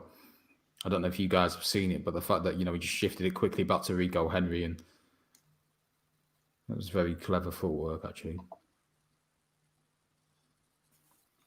Good finish from Yama. Good movement as well. What do you think will happen to Josh Cullen, mate? Because he's on the fringes almost as a West Ham player. Do you think he'll be involved this season? I think he'll get sold. I genuinely do think he'll get sold. I think Moyes will pluck for someone who is a little bit more experienced. He's going to potentially been in the Premier League before. I know me and you mentioned that you've got the likes of, were the likes of Lundstrom and Hendricks kicking around. I think Moyes, if Moyes has got the funds and he can bring someone in on a loan, I think he'll do that. Because I think Cullen isn't, unless Cullen comes on in the second half and starts to impress a little bit more, he's just one of them players where it's hard for him to showcase his talent, because some players like that are underappreciated. Like players that can keep the ball, take pressure off the back four, release players in attack. They're like, it's a bit like a Carrick, isn't it? You see Carrick, like no one really goes, "I was an amazing player," unless you watch him game after game and you see the little things he does. And I think Cullen's the same, mate. And it's difficult. I think he's done a good job at Charlton. It's hard for me to say without watching him too much whether he can make that step up. But I just think physically, if he's not up for it or he's not clever, and in the way he shields the ball and stuff like that, the Premier League's a tough league to do your thing and rush it around. And so I don't know, mate. I think he'll leave. Yeah, I agree. Actually, he did well at Charlton, didn't he? But he actually looked really impressive as well against Juventus in a friendly a few years ago, didn't he? He looked really good. But what is he, like 24 now? If he was good enough, he'd be in that team, no question. So you got to look to cut your losses on him, I think, and look, just get rid of him and make sure he plays football regularly elsewhere. So, yeah, no, I completely agree, mate. Right, we'll go to a short break now. So everyone, go and get a tea. Yeah, a cup of coffee, whatever you fancy, and then we'll pop back in 5. No problem. Sweet as.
We are back.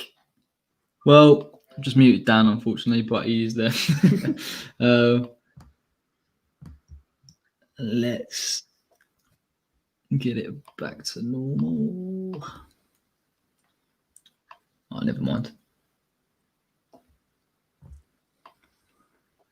I'll tell you what, mate, some serious learning I need to do on this. All right, half time. Anyone that wants to come on quickly, I think we've got about 5 or 10. Obviously, drop a message, you'll come on. Obviously, after this game, mate, we're going to do the first ever West Ham Way extra time, which I'm buzzing about. So anything to do with today's game, anything to do with transfer targets, board, anything else West Ham, could even be the dodgy third kit. Come on, have your say, and we'll chat about it. Yeah, exactly. I'm always here to ask questions as well, or even if you want to drop any comments on during the game about the fullbacks, anything, let us know. Yeah, of course, mate. We won't go down the old cringy route for the fans, by the fans, but it's the same ethos, No, but it was. What are your thoughts on the first half, mate? Anyway. Yeah, I don't know, mate. I thought it was a little bit. It was good for the first 10 minutes. I was quite encouraged. I thought we played some decent stuff. It was good to see Grady getting involved, coming in narrow, dropping wide. Obviously, there was a little bit of fluidity in terms of the way we were attacking. And when Brentford opened up, we could unlock them, which is positive. I think defensively, you've seen there are clear lapses. I think the fullbacks, in sort of the chances they've had to get forward and deliver properly, they haven't done that. And then they've been exposed when obviously Brentford scored their goal. I think we did well from set pieces. I think we defended well from set pieces, which is a good thing. But listen, mate, me and you are on the same path here. If you don't address those areas going into next season, this is going to be a constant theme. So for me, we've got to sort that out. Yeah, exactly. Spot on. Did you see West Ham? I've just seen they've, they put the line up on Twitter. They spelt Fornells. They spelt Fornells. Wilshire, they put a T in there. So everyone's just saying how much of a shambles it is. Oh dear. Yeah, no, it's a bit of a shambles at the moment, mate. But at least we spelled it right, and that's the main thing. So as long as we're with the right, we'll always spell the names right. It's like, when people used to do those are like Tompkins, but they used to do it with a P and a K. Yeah. I mean, raging. There's a few, mate. Spell it right at least.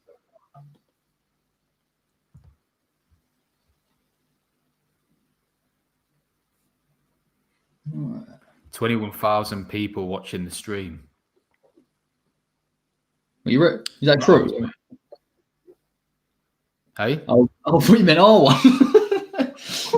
I was like, geez, mate. All right. No, watching West Ham's. Yes, I understand. Sweet. We'll get there one day, mate. We'll get to the big time soon. If we get 21k, mate, I might fall off this chair. Oh, God. But yeah, how are you finding it, mate? First time on the West Ham Way, extra time.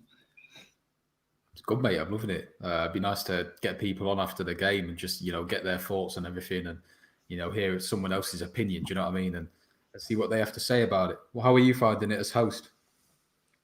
Yeah, it's tough, mate. Obviously, you'll know my production endeavours was quite hard to put together before the game, and obviously this week I've been, I've worked hard for about 3 weeks now, just trying to get the right things in place, and it's good, mate. Like I'm enjoying it. I think throughout the season, it's going to be sick just to jump on here, talk about the games, and I think, listen, it's going to be a regular thing. So it will be one of those ones where game's over, whack this on, and we'll probably be here. Probably got the probably lost 4-0 to City or something. But listen, I think it's nice as well. Like, while the season's, we're not going to get back into the ground for a long time, and if we do, it's not going to be the same. So yeah, I think it's good to have that little bit of fan spirit, shall we say? So exactly, lovely message, mate. Tough one though, mate. To be fair, like trying to sort out those graphics when the team. No, they look really good. They look really good. That's going to be fun through this season. They better release them like clockwork. I want West Ham to release them like an hour before. I'll get X to be like, can you just tell me what the team sheet is so I can sort it out in advance.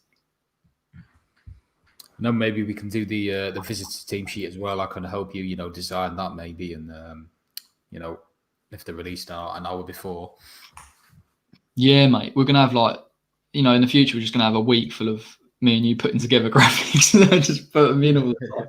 But listen, I think it's sick. Like, obviously, a lot of the stuff that you do is on stats and things that most people wouldn't, unless you've done your homework and would know about. So it's always interesting to see an opinion on the game and what you see, but equally the actual stats that exist. So I think in the game. Yeah, I think it's good, mate. If we get sponsored by Opta Joe, we can just put the latest stats on, like possession and stuff. That'll be a tough one. You imagine trying to put that. Yeah. A few people have asked me on Twitter, mate, that they can't see the stream, but then one guy said that he's on there. He's been watching it. I think it's David. Shout out to David. Nice one, mate. Shout out to David. I can't see it. It's live on the YouTube West Ham Way. You can see it now. I don't think you could see it before. That's good. That's all right. But yeah, hopefully, I don't know if we'll make any changes at half time because we've got a lot on the bench. Maybe Ben Johnson coming on, maybe give Arthur some game time. Switch it up a bit maybe because I think, Brentford grew in confidence as the game went on and Rico Henry looked a threat and that Canos looked good as well. So yeah, no, I think Moyes will switch it up second half. I think he'll look to give a run out to a couple of players. I think that's what you've got to do in pre-season, mate, to be fair. It's good to see both teams taking it seriously because, sometimes some pre-season games you look at and you go, God, this is just dire. There's nothing in it. But clearly both want to win. Clearly they've got a point to prove, kind of. It's actually a good game. Yeah. I think I watched a little bit of that Wigan game the other day. And it was a little bit you could tell both teams didn't really fancy it type thing. And only till you get to that final third, they just put a little extra sprint in. But I think the players know that we're near the Premier League season. We're ready to start. So they're fighting for their places. And they've got to put a shift in if they want to start against Newcastle. Yeah. Spot on. Who's been the best player for us then, mate, so far? And who's been the best player for Brentford? For us, it's a tough one, mate. I mean, I think Grady's looked lively. If we're going to talk about, general play, I think he's looked to take players on. He's showing a bit of what he's about. Before he kind of just would roll into a dribble, but he takes his time a little bit. So encouraging signs. Obviously, Yarma did well to take his goal. I think I just haven't seen enough, mate, of the team in an attacking sense. I think defensively we've not been as solid as I would like. So, but I mean, for Brentford, mate, I mean, Rico for me is the standout. I just think he's not been really challenged down that left-hand side, but going forward, he's lightning and he's coming central and he's had 2 shots and an assist. So, he's a danger man and we need to identify him. I know it's not a serious game, but obviously if you want to try and win it, we need to get someone like Yarma who's going to put a shift in and sort of stick with him. Yeah, and Moyes has made the changes because Anderson, Lanzini, Antonio, Masuaku, Bowen are all on. Jeez.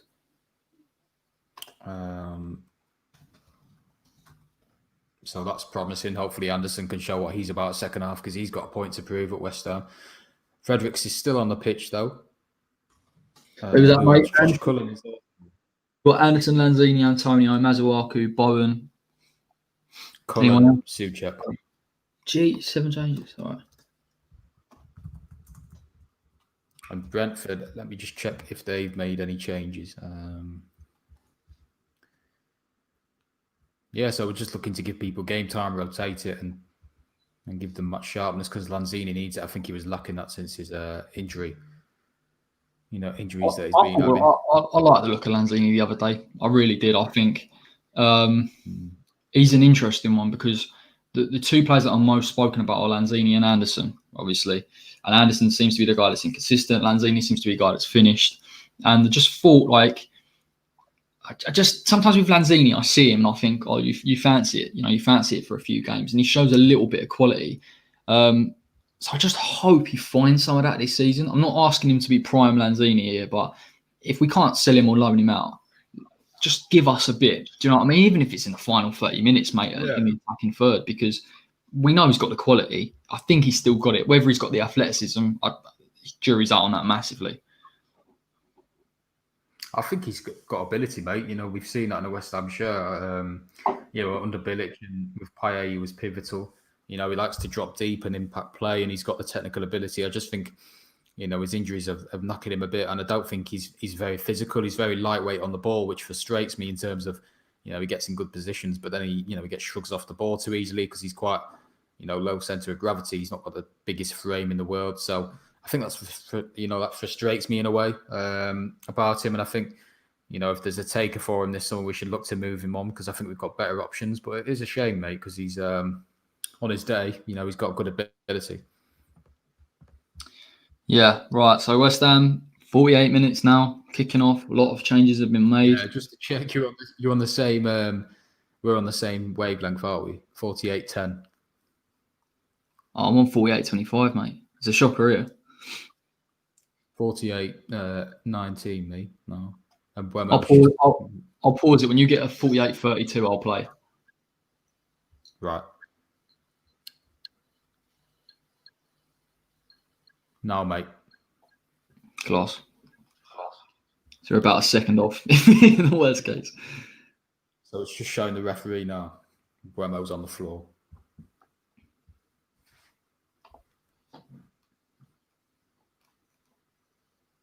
Have Brentford made any changes? Do we know? No, made no changes, Brentford. Weird, isn't it? Yeah. Two teams taking it very differently. And Buemo's another one of them from Brentford where they've scouted him out and, he wasn't really heard of when he came, but he's another one who's, really taken the league by storm and looks like a good player. You can start to see Bone in the second half. Yeah.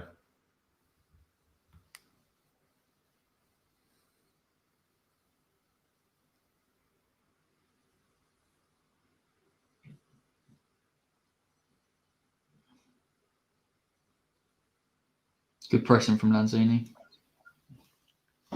Anderson. One. Come on, Mickey. Hopefully Antonio can keep up his form, that he showed at the end of last season, because that was the form of his life. So I'm hoping he can continue that. Yeah, I think I said this to you the other day. Like, I think he's looking a little bit. Oh, look at Rico Henry again, man. He just loves it. He absolutely loves taking players on, and he can do it as well. Yeah. He's a bit good about Antonio. Yeah, sorry for Antonio. Yeah, like the thing is with Antonio, yeah, I think it's time for him to just settle in a position. I get he's physically quite gifted. He can play multiple positions. That's not a bad ball from Balbuena. Good hold up by Antonio. Hang on, mate. Anderson. I will finish my point in a minute.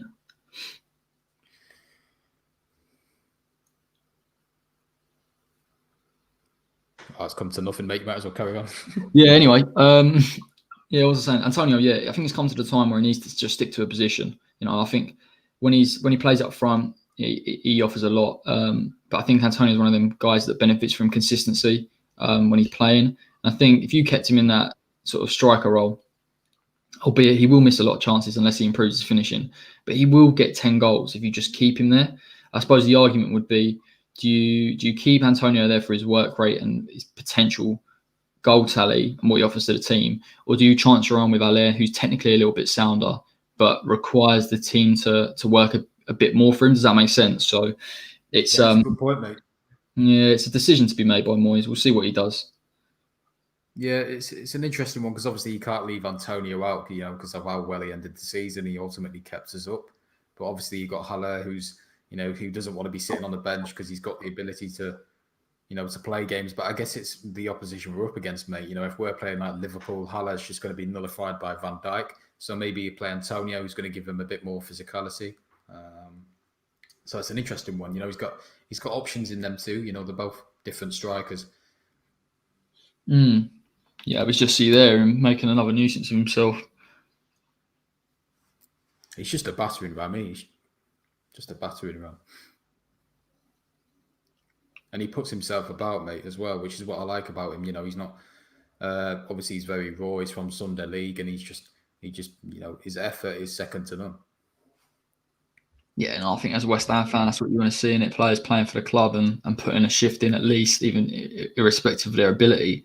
I just think with someone like Antonio, if he plays a striker role and he's being trained in a striker role, I mean, I'm only talking hypothetically here, and he's working on his finishing. If you could get, even if it was like 10, 15% more from him, then he becomes a really important player. Do you know what I mean? Then he can add a little bit more to his game. Yeah.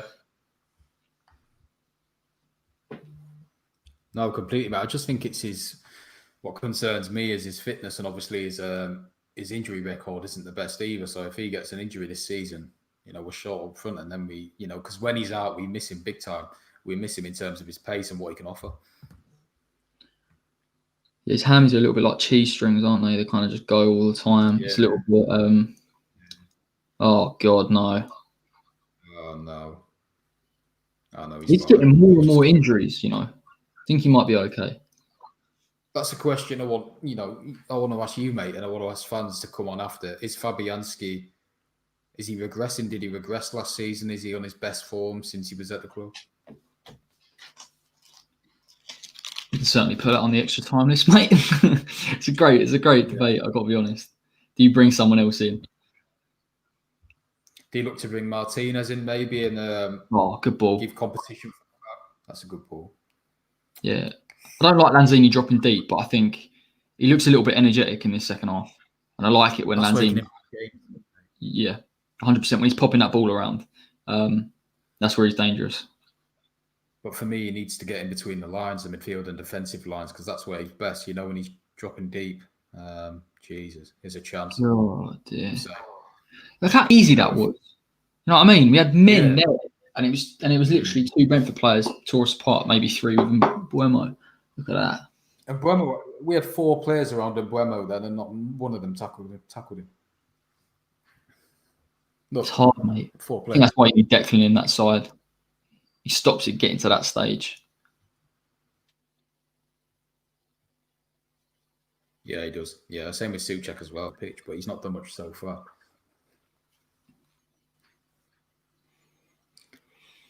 Not seeing a lot from West Ham going forward. Really struggling to get their rhythm together, eh? Yeah, it looks like Brentford are still on the 4-3-3 system. We're still on a 4-2-3-1, really. Lanzini sitting in front of Cullen and Souček. Anderson, Bowen out wide, and Mikey up top. Ball played, Bonner. Yeah. This is what we've got. He slowed it up there, Anderson. He needs to be a bit quicker on the counter. He did well there, to be fair. Do something, Fredericks. That's better. Shoot. Switch it. Right, this is where Anderson, for me, could do better rather than just going sideways. Why don't he take his man on and show us a bit of... I agree, mate, yeah. He frustrates me, mate, in terms of what he can do. Well, this is why I'm fairly sour just for him to hurry it up. But a lot of the times he seems to slow it down because he's not looking to take men on, and that's why he's getting a bad rap of it from the fans. I think even we take Grady, yeah. Obviously, you've brought up the succession rate in terms of his dribbling. Even if Anderson isn't that successful, if he's taking men on, we're progressing, as a team. So he needs to be. Look, he's dropping in number 10 here. He's got 3 men around him. It's hard. That's where he likes, mate. Look, picking up the ball there, he can impact the game more when he's central. That's what I think Moyes needs to do. That's much better. Yeah. Me and you have been calling him for a number 10 for a long time now. As we've discussed, mate, he's not a winger. He doesn't want to take players on. He likes to get in between the lines where he can shoot or something, or create showcase his vision. Because here we go. Here we go. Where's Fredericks? Nowhere. Oh, there he is. Back now. Jogging back. For a guy that's that quick, it takes ages to get back. He does, mate, doesn't he? He wants jogs back. I feel sorry for the bloke. I feel like we've hammered him for about an hour and a bit now, but it is what it is, isn't it? Yeah, it's just the extra time show slagging off Ryan Fredericks, but he was at fault for the goal. To be fair, so But look at we'll be honest, won't we? Mate? That's it. See, that's what Bowen offers. Look at that defensive work rate. Yeah, I think he's got a lot to offer Bowen this season. But like the thing is, mate, we've seen him. For Hull, he's got was it like 16 goals out of half of last season. So when he's in a team where he's able to move forward, he hasn't got the same level of defensive responsibility. He can get those goals that we need. So, albeit he's an overall good player, a winger that you'd like. Well, who's coming on here? Oh, Frederick's off and Johnson's on. Never get back on that pitch again, Fredericks. He's got the hump. But, not good enough, mate, unfortunately. No. I like this kid as well. He can make this spot his own this season. If he stays clear of injuries and stuff, he's a real good player. He's well balanced. He's composed, defensively sound as well. Offers a lot. See, in an ideal world, mate, you'd have him on the right and Rico on the left. You really would. Yeah, you would. That'd be perfect then, and then you can look at maybe getting a striker, and then you're done for the window. But in reality, we're going to have Fredericks and Cresswell there, aren't we? Yeah. There's always that little bit of optimism, mate, at the end of the transfer window that, are we going to spend, have we got a bit to get someone on loan or, on a free maybe, but that's not really the market to go into. It's a very, risky market to go into because these players, might not be good enough. You need to identify these players that are going to fit your squad and do it that way for me. Yeah, no, mate, I'm with you. The recruitment.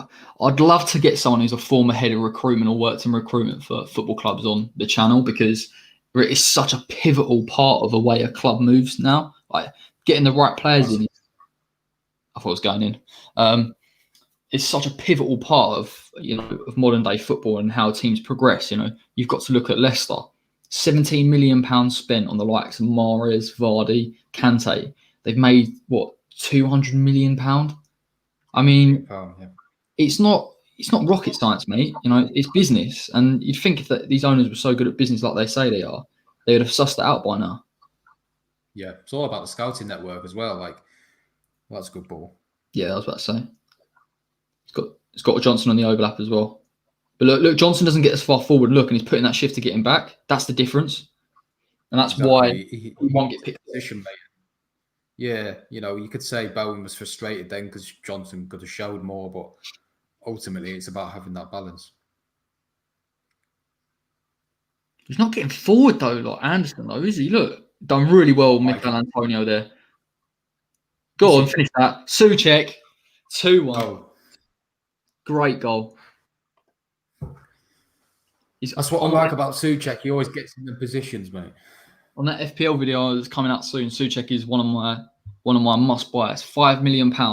He could get 5+ goals this season, maybe a few assists because he gets in around the box. He's a big guy from set pieces. He's fantastic.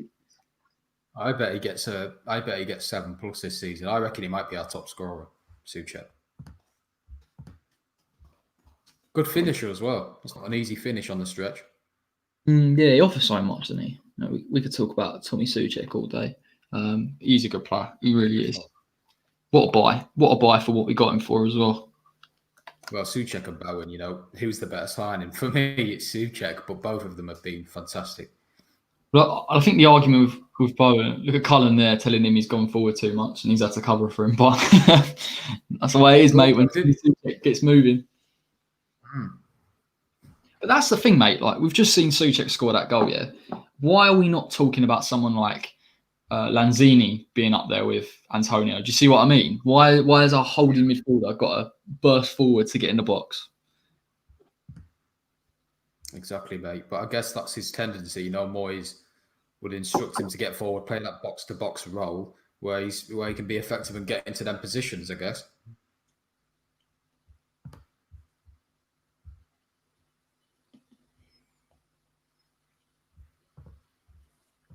It's a good little game, this, mate, to be fair.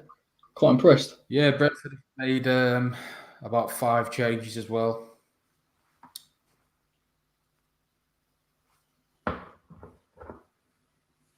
I'll try and get them up now. to show you guys.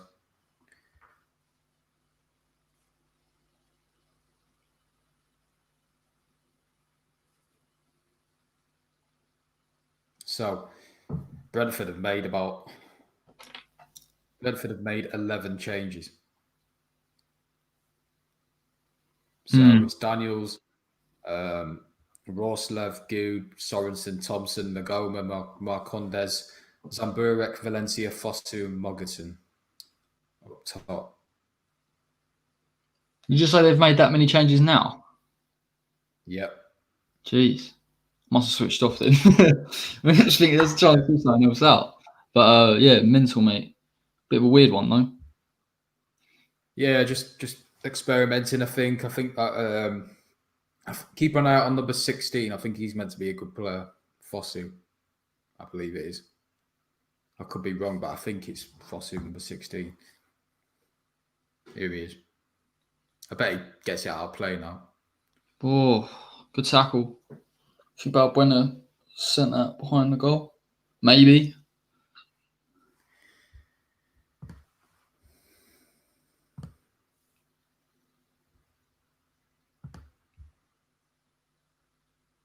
Yeah, cameraman's not really helping us out there. No, he's not. He's fallen asleep. Better not do He's this. meant to be a good player. Sorry, man. Better What's not do that, this in the Betway Cup final. No, the stream's a bit temperamental, actually.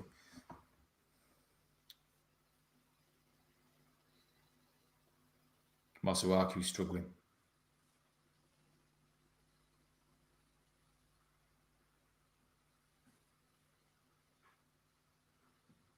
Good pressing. Jared Bowen there.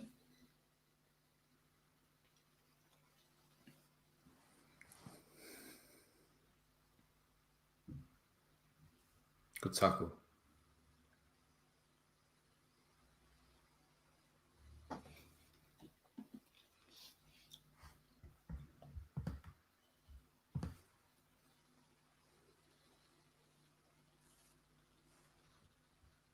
I keep thinking that advert at the bottom is popping up on my screen, but it's just the stream.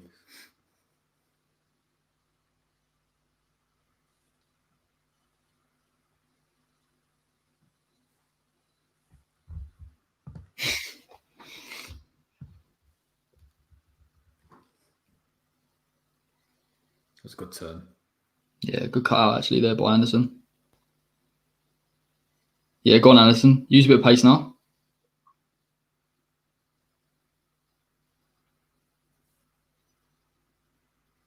Go on. Wow, that's the touch. Oh. Yeah, he's overplayed it a little bit there. Got surrounded by too many men.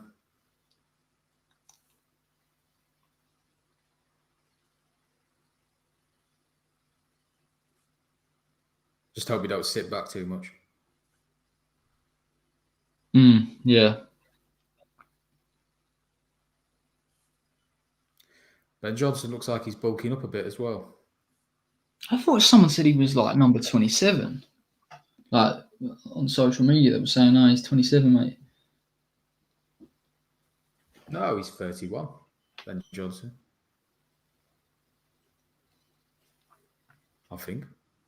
Well, it must be now, mate. It must have got it wrong. They must have changed his number, mate. I think.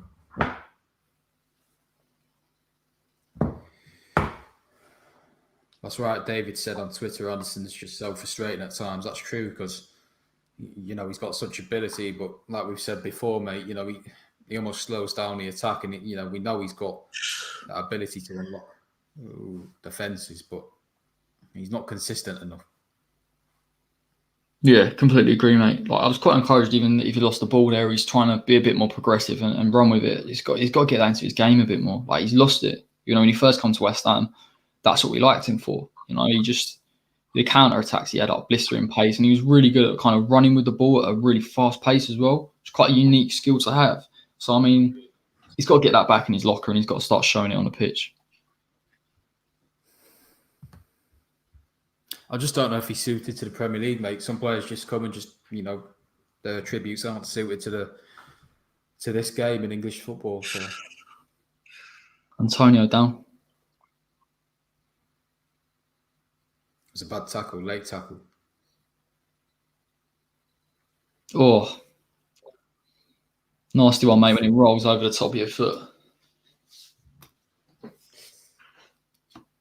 It's a booking at least.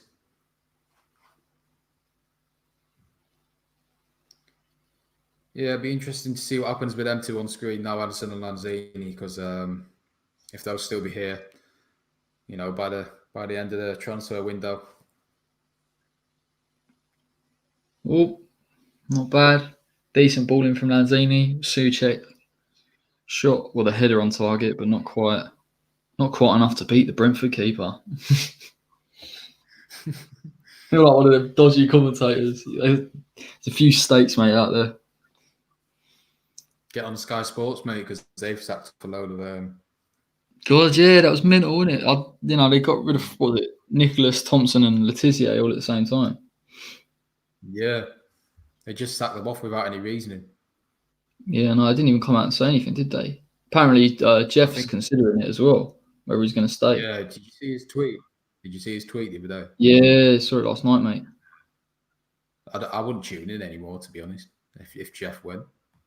Yeah, I think Jeff kind of holds it together. I mean, if anyone's trying to listen to the game, it's probably the wrong time to do it because it's talking about Soccer Saturday. But yeah, no. Do you know what? I think they spoke about maybe getting. I don't know if this is true or not, but like someone like Mika Richardson, which I think would be quite sick, to be honest. Like he'd be a laugh, but it's not going to be the same show. Yeah, they're just trying to get younger pundits in, mate. I think we just freshen things up a bit, which is fair enough. But I don't agree with the way they did it in the manner they did it, to be honest.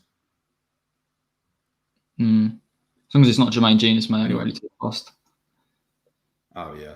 Or Steve McManaman. Oh God. He's just as bad. He's awful, mate. Just as bad. I don't know who's worse out of them two. I'd say Jermaine Genius or Michael Owen as well. Michael Owen's just no, Macca's the worst. Macca's like, I don't know how much they're paying him, but whatever they're doing, it's too much. Because he literally, right, they'll talk to him, and he's talking about like European football. Oh, hang on, Antonio on the attack. Owen's out wide. It's fallen over, but Johnson's coming forward. Good ball. Cullen's playing a bit further up than I expected. I like what Bowen said the other day about he wants to prove the doubters wrong. He feels he's got something to prove, which I like that. I like that attitude. So hopefully we see that. Yeah. Yeah, no, fingers crossed, mate. I think Bowen's going to have a really good season. I think so. Hopefully. Knocking it around quite nicely here. Yeah, good football. Lanzini's gone to the left and Anderson's just temporarily cut into the centre position. That's a tackle there. Lanzini at number 10. Trying to make something. He looks sharp, Lanzini. Yeah, that's what I said to you, when he come on. Looks like trying to pop the ball around, getting forward. It's good to see from him, to be fair. Just needs to stay clear of injuries because, he's had a few recently and especially last season, he wasn't able to get any consistency to his game. That's a poor pass from Masuaku.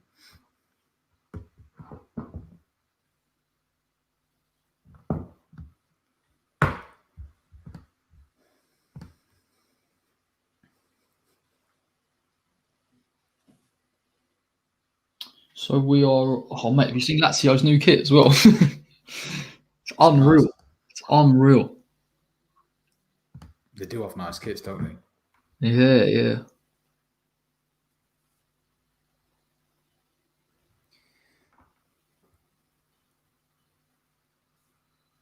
Is it the away kit? Like the home kit, mate. The home kit's tasty as well. They're both tasty, actually. They've changed the logo up, haven't they? Yeah, yeah. It's a bit like West Ham colour, isn't it?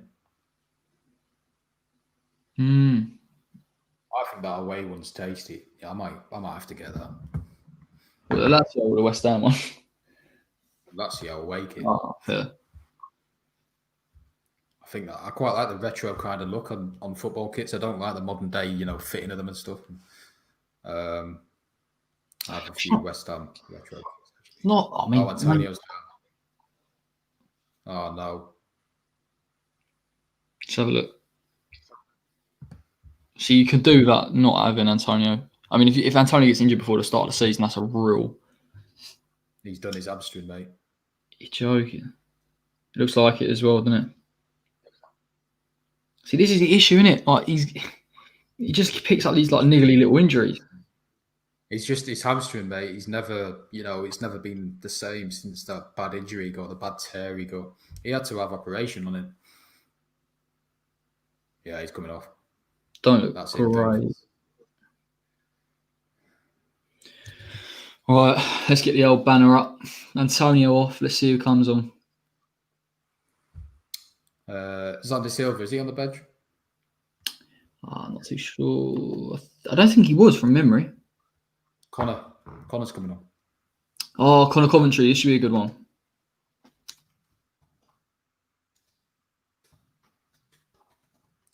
That'll be Antonio out for the start of the season then. What's he done here? Yeah, he's just pulled up, mate.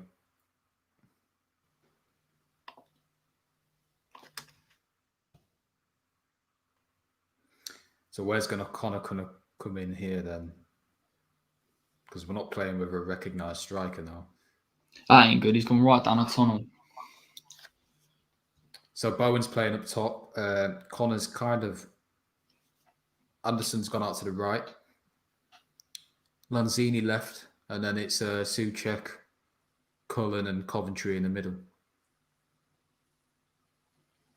I'm interested to see Bowen in a striker role. Yeah, it will actually. It's a big blow, though. It's a big blow. But that's what we were saying before, mate. You can't just say, it's typical. You need to have reinforcements in that area. And you can't just rely on Hallen out top. You need options off the bench because, Hallen's not going to work sometimes in certain games. So that's a big blow. I'm struggling to keep up, mate. Amount of changes. It's like I'm not even watching the same game from the first half now. It's like different players all over the place. We'll try and get a tasty little graphic going for that, mate, soon with the subs. Flick them on there. Oh, no, definitely. I can help out. Good things come to those that give me a chance to whack them up. Take a while. Nah, it's quite easy, really. What? Yeah, new world, isn't it, mate? Yeah, of course.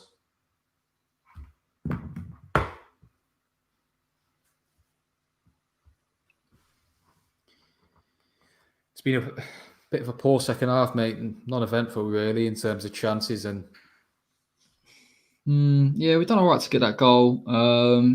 Obviously, a bit of Antonio endeavour and then Souček bombing forward, but nothing really. I think Lanzini's tried to build the play. I think Anderson's kind of tried to look for the ball a little bit, but again, like me and you say, when he's on the left, he's not as effective. He played on the right for Lazio actually under Inzaghi, so I'm interested to see what he does on the right hand side. Well, I think he's probably better, isn't he? If he well, I suppose he's not naturally left-footed, so maybe he'll be a bit more direct. Maybe he'll look to take on the fullback. That's poor ball. He looked for it. That's a foul.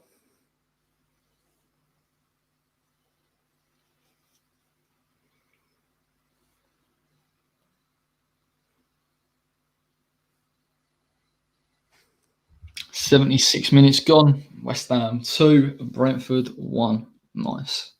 Take a win." I've got a funny story about Connor Coventry, mate. No, go for it, mate. I was in Portugal at this resort with my family, 2 years back, and he was there with his family. Spotted him at the table with his dad, and then we had a chat with him. Really? What's he like?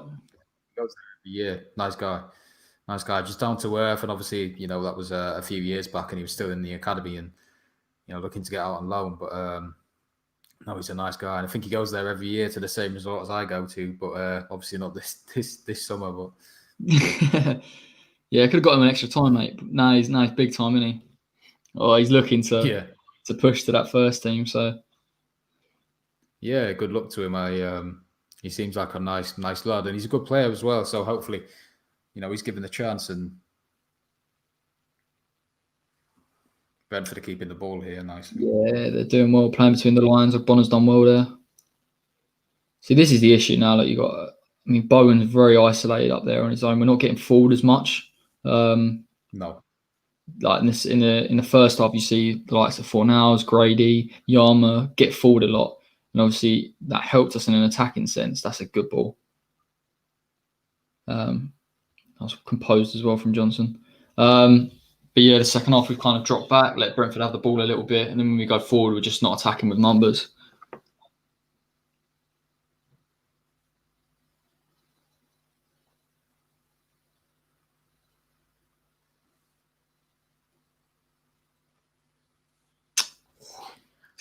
Yeah, looks like Antonio's injury was a hamstring one. Brilliant.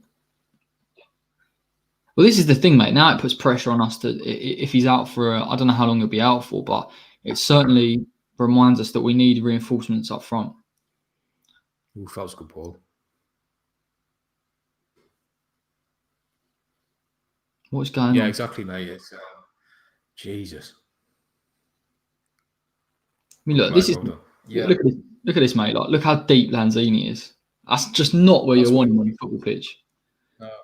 No, but he always likes to drop deep and get the ball and do something that way. I don't know whether that's just his natural game or if it's Moyes and Bilic telling him to do that, but he's always done that.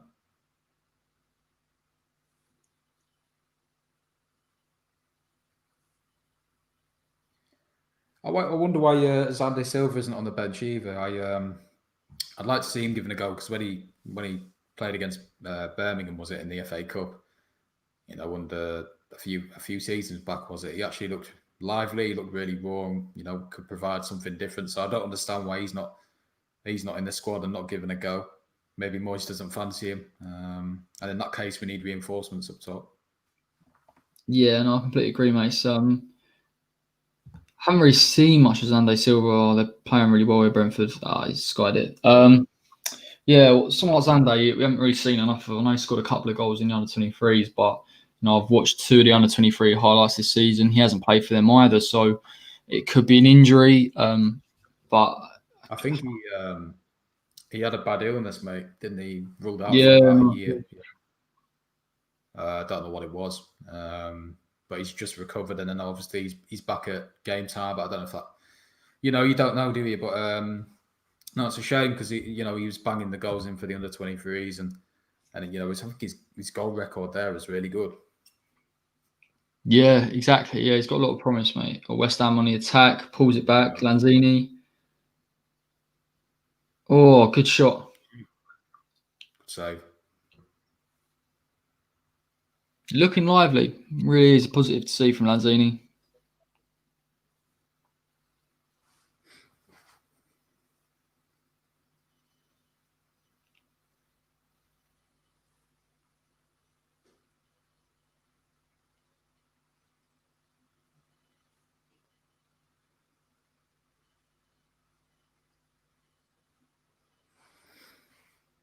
Yeah, it looks like West Ham are just trying to maybe push for a third here. Just playing the game out, that's a foul. It's not a foul. How's that not a foul? He's all over him, isn't he? Yeah. It was that Connor Coventry, yeah. Don't normally get forward. See, he's pressing quite well, Coventry, actually. He's coming high up here, you see. Yeah, it's just weird, mate, isn't it? Like the second half, we just really sort of drops off. But I can see West Ham now playing with Lanzini, Coventry, and Bowen pressing. I suppose we haven't got a natural forward, so that's kind of kiboshed it a little bit. Always happens as well, mate. Players getting injured across the season, and then we're short in positions because we don't invest. Just bites us back, really. Away we go.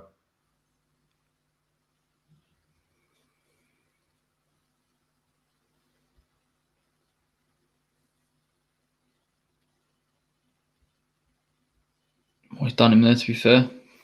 He's got the ball back, though. Go on. Good play from Cullen.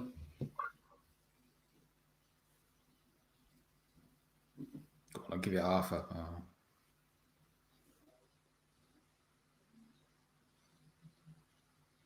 Just looking to see the game out. I don't think they've been as effective when Rico Henry's come off and then Buemo and Canos looking to affect the game.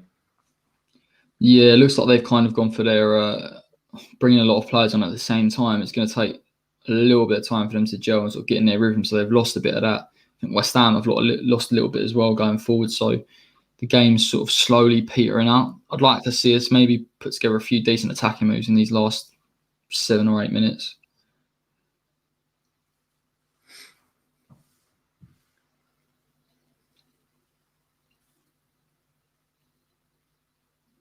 He's asking a lot of him there. Anderson ball in the challenge.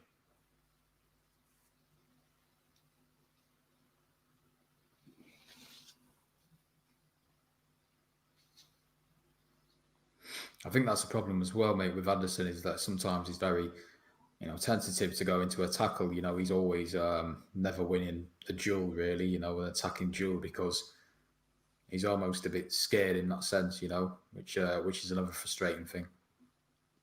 Yeah, definitely hasn't got that right sort of mentality for the physical. Oh, it's a good cut as well by Bowen. So that's what Bowen does that Anderson should be doing. All right, Bowen's driving now. Well played. Give it Arthur.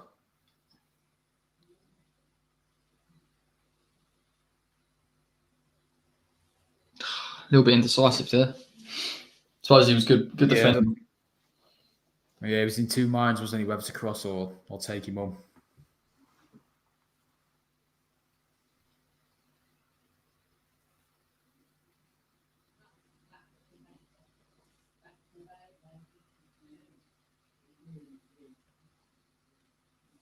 Playing a little bit of a higher line, seeing Balbuena and Ogbonna trying to push a little bit forward and encourage the team to sort of move forward again. Obviously, Ben Johnson there on the overlap, Mazuaki pushing higher.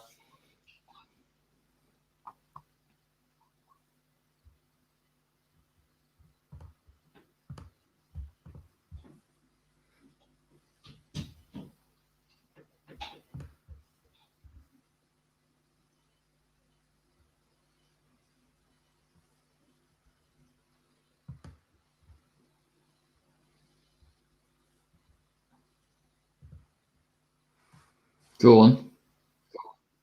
Go on, take him on. Shoot. Better for him. Yeah, good, better.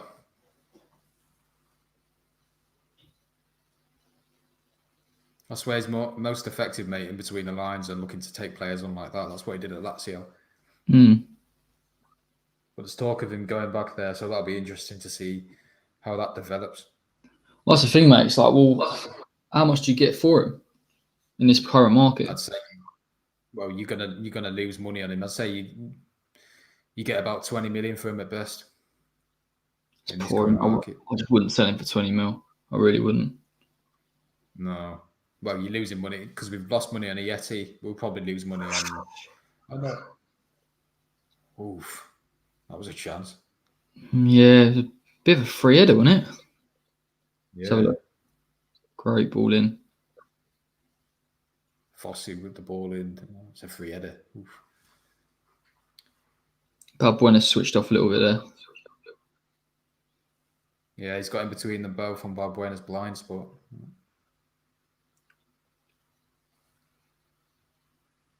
He looks like a trialist. Well, yeah, innit? No number, mate. Trialist written all over him. Should have scored. That'll be the decisive factor.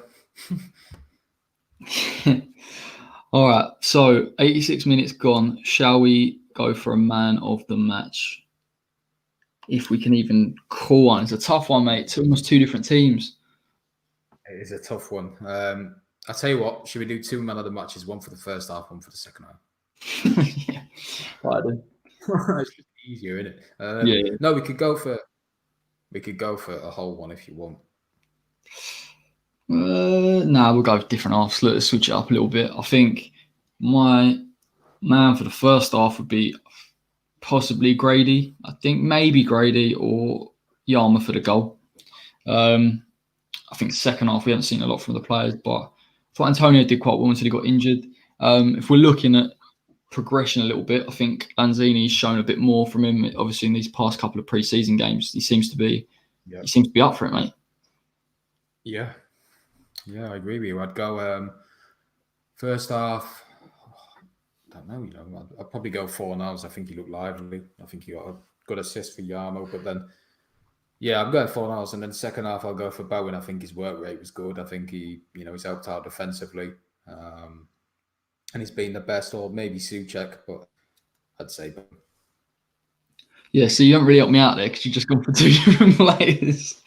So I was like, I'll tell you what, we'll do 4-0 first off, and then we'll do. Yeah. I agree with you on the Bowen.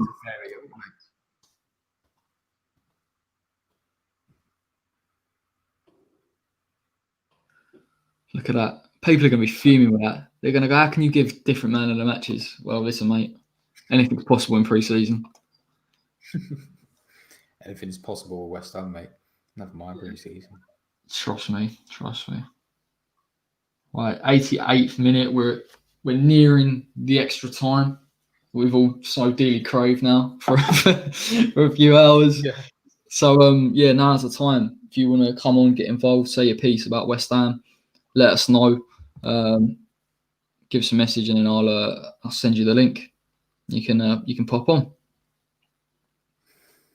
Yeah, don't be shy, and also get your comments in as well. Ask any questions that way you want to, and we'll answer them as best as we can.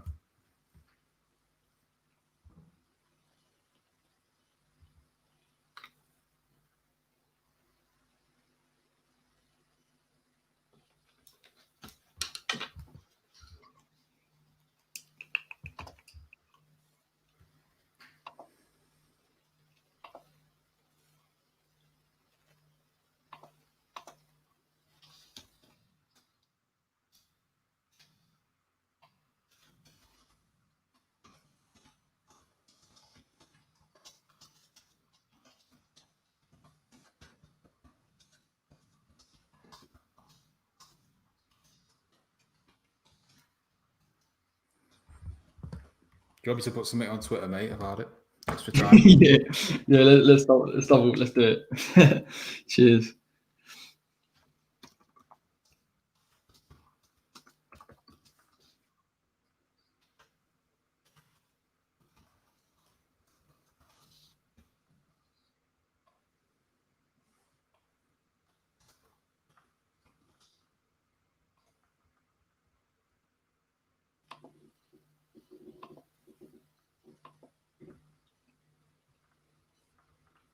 Oh. The game is over. West Ham 2, Brentford 1. Currently unbeaten in pre-season in 3 games, if you can count 3 games.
Fantastic. Yeah, it was a good result, mate. Obviously, Antonio's injury, that's the only downfall. Hopefully he's not out too long because it's a big blow. But Brentford are a good team, so it's a good performance.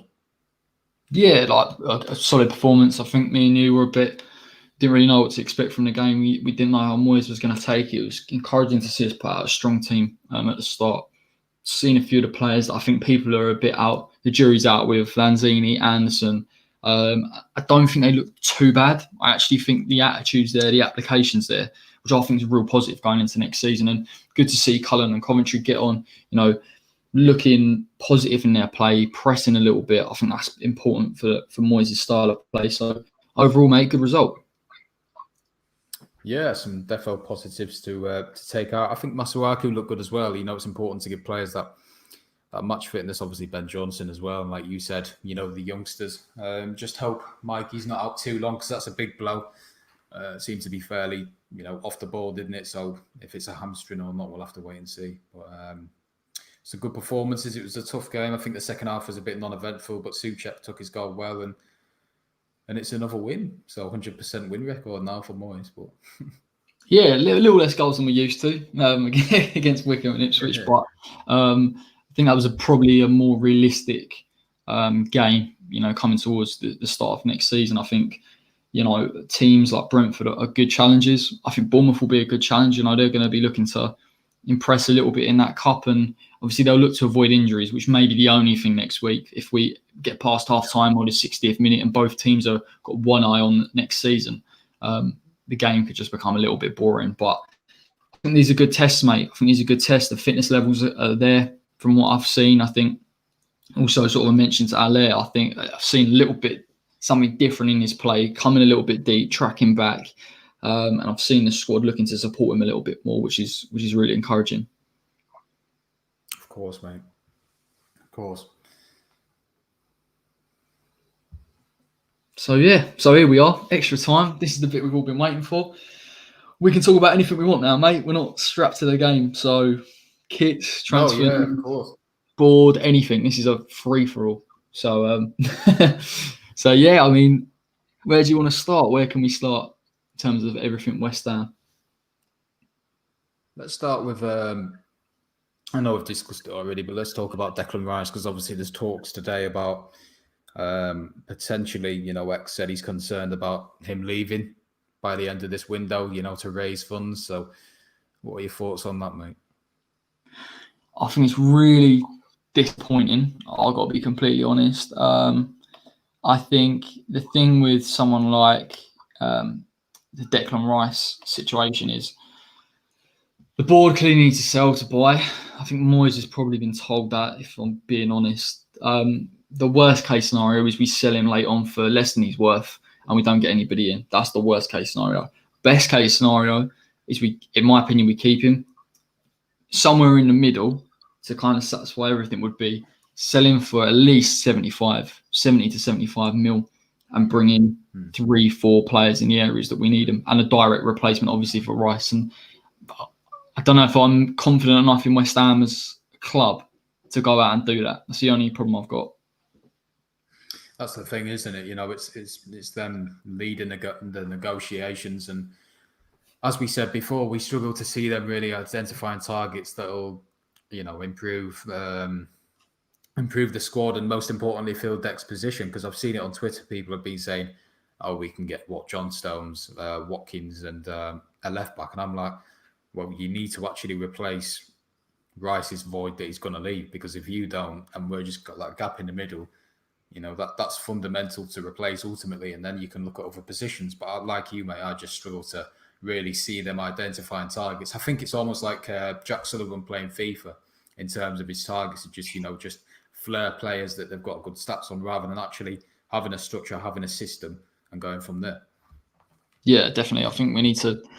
I think anything from today's game in terms of negatives is the fullback positions. I don't actually think that Brentford tested us that much in that second half. I think a lot of it was kind of through the middle. They weren't really utilising the wings as much as they were in that first half with Rico Henry. But, what we've seen from that position time and time again, probably for the past 2 or 3 seasons, is it is a weak area. It can be exploited if you've got players that are quick enough. I remember last season, first game of the season against Manchester City, Raheem Sterling was having a laugh down that wing against, Creswell. It was it was easy. And so it isn't personal criticism of them as people, but certainly as players, it's it's frustrating because, the only thing I can kind of compare it to in terms of other clubs is, when people bang on about Arsenal not being defensively good enough, and they had that area that they just needed to enforce, and they just didn't bring anything in for years and years and years, and the same things kept happening. That's kind of where West Ham are falling into now with the fullbacks, where there's an underinvestment in there. £16 million over a 10-year period is wrong. There's no real sort of there's no doubt about it. It's a scattergun approach. I think for the people that believe the board have spent money, and they have spent not as much as perhaps they could have done. But my argument is never the actual amount spent. It's how it's done. Is it done intelligently? Is it done based on stats and proper analysis? And I think it really, really isn't. And then it comes down to the style of play. And we've had different managers from Bilic to Moyes, to Pellegrini, all of whom will want different types of players in their squad. And so we've never been stable enough as a club managerially, and equally we've never been intelligent enough to go and find these players in the areas that we need them to. And listen, I think that will rear its ugly head if we're not careful once again. Yeah, it ultimately stems from, mate, the fact that Bilic was here. It was the first, it was the bowling last season there. We had a really good season, didn't we? And we were looking to progress. We're in that lull of kind of, where do we go from here? We either decline or we progress. And Bilic identified 2 targets that he wanted in centre midfield: William Carvalho and Leander Dendoncker. He got neither of them. So Payet turned around and went, well, if you're not going to invest, I'm not going to be here. Because we actually, we signed Gökhan Toro, we signed Norvite, we signed Sam Byram. It was a load of dross, mate, ultimately. And, it wasn't what we expected as fans to see, with this big progression of, we're leaving the bowling, our home, to go to this ground, and, we're promised the next level of the top 5. That was never going to happen. I know that, but it was almost false promises. And then to move, it ultimately stems from that. From there, we've declined ever since, not backing Bilic, because I think he's the best manager we've had in recent years out of him, Pellegrini and Moyes. And we should have done that. And then, you got Pellegrini, and we backed him to an extent, but you got to question whether the targets and the signings we made were actually his targets, or were they just backups? Yeah, I think there's something to be said about the Bilic thing. I mean, Bilic, I don't think he's a bad manager. I think he did well in the first season. Partly that is because of Payet. I mean, we can't overlook how good a player he was and what a stroke of luck it was to get him in. But he did ask for certain players in certain positions, and it was a little bit of a standoff between him and the board in terms of who he could bring in. And I think this is what I mean when I don't think we're equipped to push on, because when we were in the ascendancy, when we finished 7th, and I know we had to go through like a sort of playoff to get into the Europa League, and it never worked out, obviously, in the end, but we should have said, right, we're in the Europa League. This is where we think we need to now go as a club, based on if we're going to stay in the Europa League. But there's never like a real, an intention with the club. It's not like we need to finish top off, and this is how we're going to do it.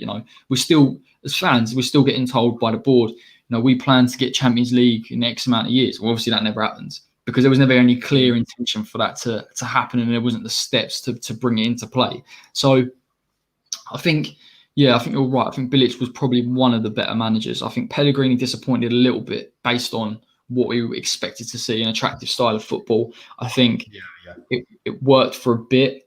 And then obviously Fabianski got injured and Roberto come in, and I think that him as a manager and, possibly even the commitment of the players never stayed there. So we'll never really know. I think that's the positive about Moyes, maybe. By the sounds of it, a lot of the players believe in him, and they believe in what he's trying to implement. I do think he's currently being blindsided by the board, where he's not getting who he needs in. But if you're looking at it as a fan and thinking, well, this is what we've got, this is what we've got to put up with, maybe he can galvanise it a little bit. Maybe over time with a bit of stability, and there are some decent players kicking around that squad, we can look to stabilise and potentially get mid-table next season. Yeah, I agree, mate. It's just that we were sold a dream and delivered a nightmare. And I know you can go on about saying, we could have extended the bowling. We didn't have to move to this stadium. It's a fishbowl, all of that. You can go on about that for days. It's not important. That's gone. That's in the past now. We are where we are.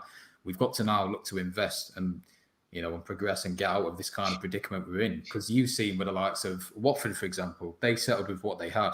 Their only good signing last season was Ismail Assar. Mm-hmm. Apart from that was about it. They kept the same players at the club and didn't really look to move forward with their investment. And the same happened with Sunderland. And eventually, you know, if you flirt with relegation, it's just going to get the better of you. And I fear that's the case with West Ham. You know, either this season or next, you know, the owners will just go eventually because they're not investing in the club. And I just hope that's not the same with Declan Rice. Yeah, it's a tricky one, mate. Isn't it? Declan is, from what I've seen, and I'm completely on board with this. That is the last straw as far as, I mean, it's a fractious relationship anyway with West Ham at the moment. But to sell him right in this current market with no intention of replacing him, it's beyond anything that we can like comprehend, because we almost ourselves go, there's no way they're looking at that and genuinely thinking about it. But I think maybe if Chelsea come in with 65 million, they'll bite on it, which is my biggest fear.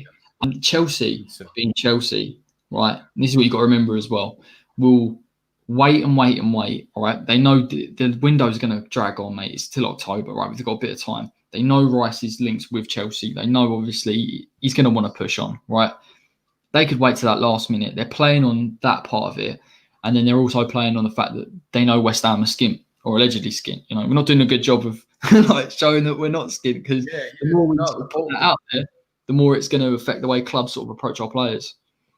The ball's in their court, mate. You know, Chelsea are a massive pulling factor in the fact that, you know, the targets they want, they will get at the end of the day. And I know that's mainly through Abramovich. But like you said, I would rather us do it now and say, listen, you know, if you bid 65 million plus, you can have Decky Rice. You know, it's a case of we need him gone quickly if he is to go, to get the replacements in. Because if you look at the a week to go in transfer window, you know, Chelsea have sold Kante or Jorginho. They have the money to, you know, get Rice. It would probably be their last signing.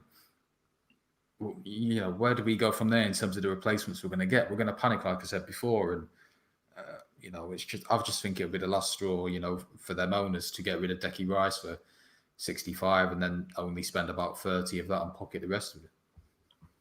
Yeah, mate. I mean, it's yeah. Listen, I think anyone watching this and anyone that will see this on the replay and hear it will completely agree with you. I think that is the last straw for me. I mean, it's already gone past that point, mate. I'm already done with them probably for like 2-3 years now. But I think even the most hardened, bored-in people will look at it and go, I don't know if that's the way you should run a football club. And yeah, I mean, we could talk about this for days, mate. It's a bit depressing, but I'm hoping. Listen, I hope Declan maybe says one more season at West Ham, you know, and he sticks with us and he says, right, you know, I've maybe got a more prominent role in the team. Maybe we give him the captaincy if Nobes isn't going to play as many games. Maybe we give him something. But that's the most discouraging thing for me as well. The fact that the board have got a real hard stance on no one's getting a new contract till December. I'm like, well, you know, now you're not really using your head here because you understand that the transfer window's before then. And yet, you know, we see that kind of hardline stance from them in terms of contracts. But then when Creswell scores 3 or 4 goals in 4 games or whatever, they just give him a new 3-year deal. I can't understand that mentality behind it. I'm like, well, Declan's clearly our prized asset. You keep hold of him for as long as you can and you offer him what he wants because he's worth it, 100%. Yeah. That's what you build a team around, Rice, don't you? You identify targets. They'll get the best out of Rice. And it's the same with Winston Reid, mate. You know, he's 28? And I know we were singing for him to stay and giving him chance and all that away at Everton and stuff. And he did stay, but he signed a 6-year deal, which is ludicrous. I can't understand why. What was he, 28 at the time, signed a 6-year deal, and then he was out for about best part of a year and a half, and then, you know, it's just the way they do business. And then to just sell Decky Rice for what, you know, we'd accept 65, mate. I think we would, and that just sums it up because he's in this day and age, you know, in this inflated market, he's worth 80 million plus. But I think, you know, if they offered us 65, we'd take it. Yeah. I think we would, mate. I really do. I mean, should we touch on Antonio today, mate? Obviously, it looks like he's injured now. We both sort of like were a bit depressed once you saw him go down. It is really discouraging. Do you think that would encourage the board to, or at least for Moyes to say to the board, listen, I have to have some more striking options because now this is becoming a pressing issue? I do, but I don't think they'll spend. Because that's how they are, but maybe do need to spend in terms of, obviously Moyes doesn't fancy Andy Silva just for whatever reason. So then you've only got Heller. You know, we sold a Yeti, we lost £3 million in him. That was a bad deal. We all know that. He's gone now. You could argue, could we have kept Yeti, until January maybe as an option, but maybe obviously we needed to pay his the fee we got for him for the Hallow installments to Frankfurt, so that's that money gone, which we could have used on maybe a loan to get someone in. But I would look at someone like Carlin Grant from Huddersfield, someone along that pecking order. I think if you got around, if you bidded around £10 million for that, maybe they'd accept. But I don't know. What do you think, mate? I don't know. I kind of tend to agree with you. I think Jetty's a weird one. A lot of people think he wasn't good enough. Some people think he didn't get a chance. I think obviously there's an argument for both. But I'd argue that if we don't have striking options and we're not looking to bring anybody in, then what's happened where you've sold Hugill and Jetty is purely down to financial incentive. So they need to sell those players to pay off something else. Now, if I'm David Moyes, I think it's also one of the things from a PR standpoint. They didn't get used under David Moyes. Do you know what I mean? So there could be an argument that they're saying, well, he didn't fancy them. But I think time will tell when we get to the end of the window and no one's been brought in, for equivalent wages or equivalent fees, that we can then see that was a decision that was taken above him, because I don't believe he would have said, listen, take 2 strikers and don't give me any replacement. We saw it with Pellegrini as well, mate. Like a couple of things he wanted, last season, he brought Allaire in 45 million, a massive signing, but he sold, was it, I think, Arnautovic, Perez, Carroll, Hernandez, right? And Hernandez was sold then after the window.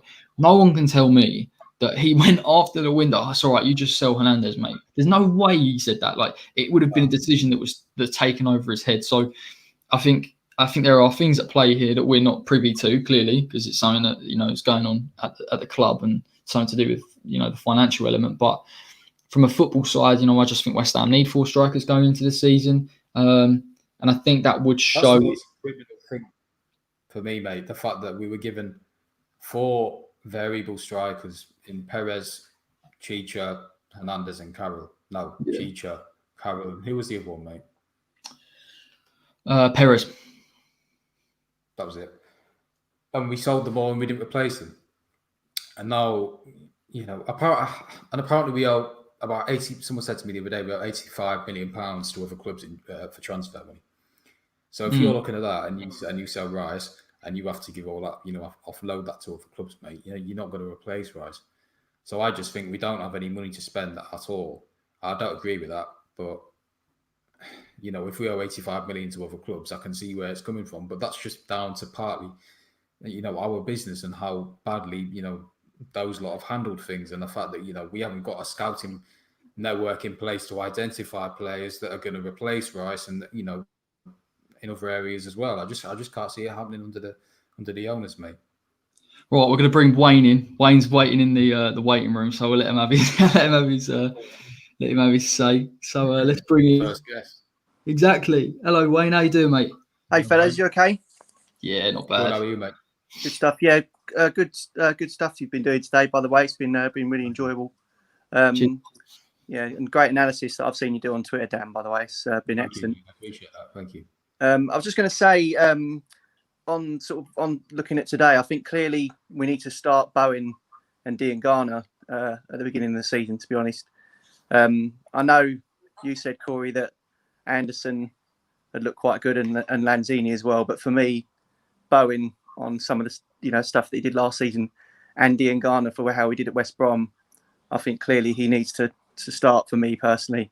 Would have said Antonio, but looks like he might be injured, but we'll see. But I wonder what you guys thought of that. Corey, go first, mate. Yeah, no, definitely, mate. I think Bowen's going to be a real sort of key player for us next season.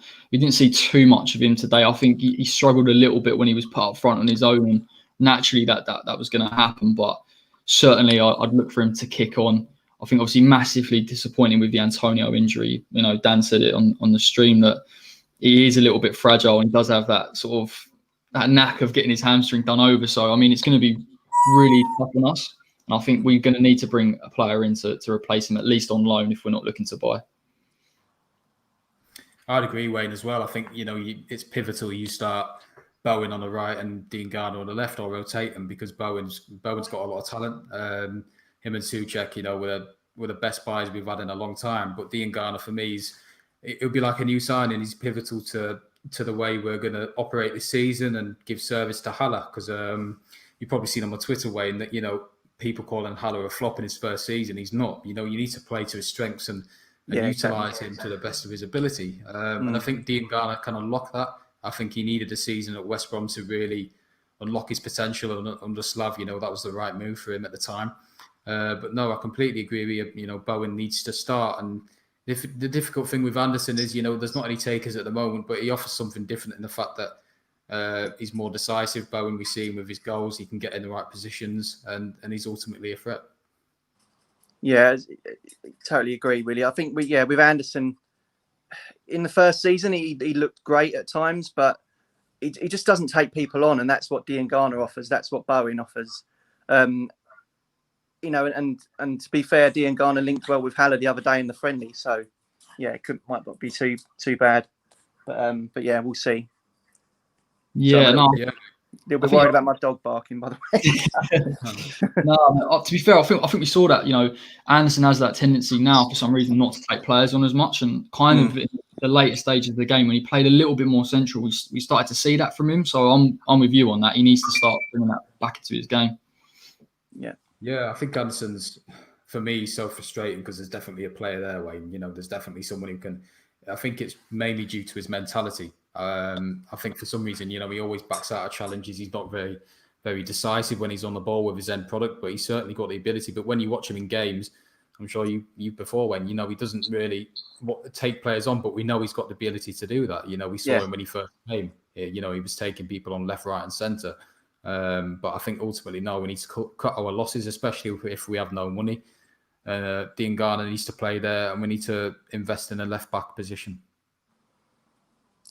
Yeah, I was going to mention, actually, I think we clearly need, left backs, definitely. We need to bring a left back in. I think Cresswell, he did great when he first came to the club, in the last season at the Boleyn and all that, but he's just been far too susceptible. The amount of goals we conceded last season due to him switching off and things like that. Masuaku, I think X said it on the podcast this week, he's not really a left back, to be fair to him.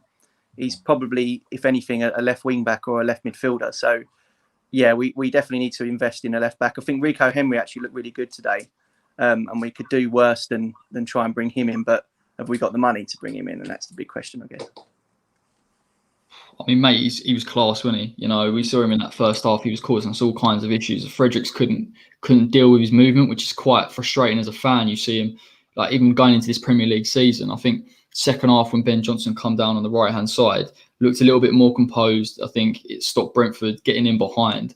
So I'd love Rico Henry at West Ham. Again, but is that question of have we got £10 million kicking around?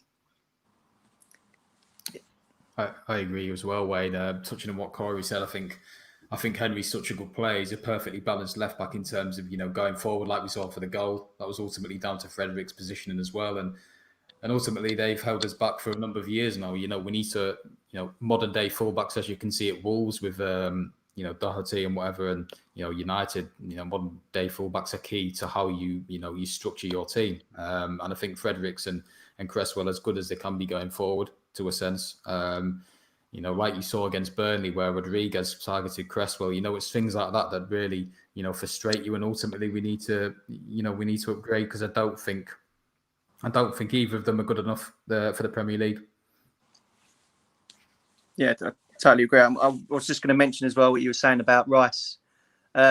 Personally, I would rather we get free agents and loan players than sell Declan Rice. I've got to be totally honest, if I had the choice. And yeah, I agree with you, Dan. I think longer we leave it, the worse it gets in terms of if we sell Rice at the end of the transfer window, then what's going to happen? We're going to end up bringing Carlos Sanchez back or something like that. What we're like. So yeah, it's got to be sorted out sooner rather than later. Yeah. I agree, Wayne. I think the loan market and the free agent market is very risk averse. If they don't work out, you can just get rid of them straight away rather than spending £25 million on them. I agree with you. There's certainly some talent there, in the loan and free agent market. But ultimately, my fear is, Wayne, that what X said as well this morning, that if Chelsea are a big pulling factor, and if they sell Jorginho or Conte, and then they can raise the funds, obviously that they have from the transfer embargo as well, and they give us £65 million to spend, I have a fear that we'll accept that. Corey? Yeah, sorry, mate. I was just listening there. I was just thinking 65 million probably is that fee that the board will bottle it at, in my opinion. I've said this for a long time now. I think we know Declan's worth at least 80. And I said it on the stream. If the longer we leave it and the longer we indicate to Chelsea that we don't have the money, then they're going to play a little bit and maybe offer a player here or there. I'm not completely adverse to them potentially offering someone in a swap deal. It'd have to be the right player. For me, maybe Ross Barkley, but I'm not sure. I'd look to play Barkley in a number 10, and I think we've got so many number 10s at the moment that we don't need that type of player. But yeah, mate, I'm slightly concerned. Someone like Declan offers so much to the team defensively as well, and he's bringing goals into his game. I think this season, if he stays with us, he takes his game to another level. So yeah, mate, fingers crossed he stays, because I don't think I can deal without him, really. And I think ultimately as well, the fact that, if we replace him, we need to identify replacements for him that are really going to fill the void. You've got players like Mark Rocker. Ibrahima Sangare is a good player as well, but ultimately that's the fear I have with the owners currently now, Wayne, is that we won't upgrade Rice when he leaves. We won't fill the void. We'll just, spend cheaply and spend about 30 million at 65 or something, and then you go from there, because ultimately Rice kept us up last season. He's fundamental, but if Chelsea come in late in the window, offer 65 million, I think we'll take it. Hope you're wrong. But, yeah. So do I, mate. Yeah. All right, cool. All right, Wayne. Cheers, Thanks Wayne. for coming, mate. Yeah, we'll hopefully we'll see you throughout the season. All right, cool. Look forward to it. Thanks, guys. Take care, Wayne. No worries. Take care, mate. Nice one. First man on, Wayne. He's in this sort of the Hall of Fame now, isn't he, really? Let's be honest. Yeah, no, it's good to get speaks a lot of sense. Both me and you agree the Rice thing is it's a tricky one, mate. It's on that tightrope in it at the moment.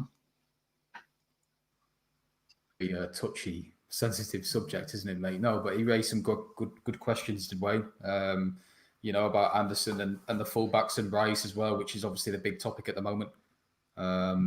So if any of us want to come on and give you a say, please do. Don't know if you've got anything lined up, mate. Anything spectacular? Any more banners? That's out of my. Banners or any more guests coming on, or? Yeah, no. A couple of people are saying that they fancy it. Let's see if we can get them on. Mark says, looks like you've got a good setup. If you're doing something similar for the remainder of the season, I'd love to get involved. Yes, Mark will be here all season. Cups, Carabao Cups, everything will be here. So this is the flagship. I'm trying to get Mark on now. I'm trying to get him on now. Hopefully he can come on and have his say. Yeah, of course. Yeah. He's quite vocal on social media. See a lot from him. So definitely he's got something good to say. And yeah, of course, anyone else that is coming on, having your say, whether you disagree or agree with us, it's irrelevant, isn't it, really, mate? Yeah, of course, yeah. That's what makes it interesting, mate. But David has said on Twitter to me and you, I don't know if you've seen it, he said, I'd take 20 million for Anderson and just invest it. He's down the pecking order for me, and I'd rather have another left back and some form of striker. What do you think of that, mate? Say that again, fella. Can't quite see that. No, he's tagged West Ham way, me and someone else in it. Just left me out. He says,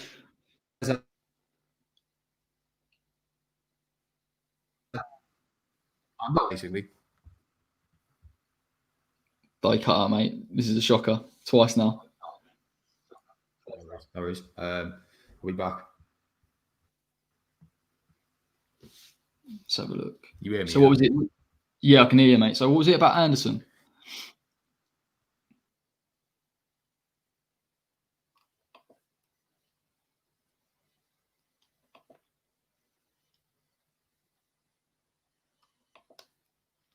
Yeah. He said.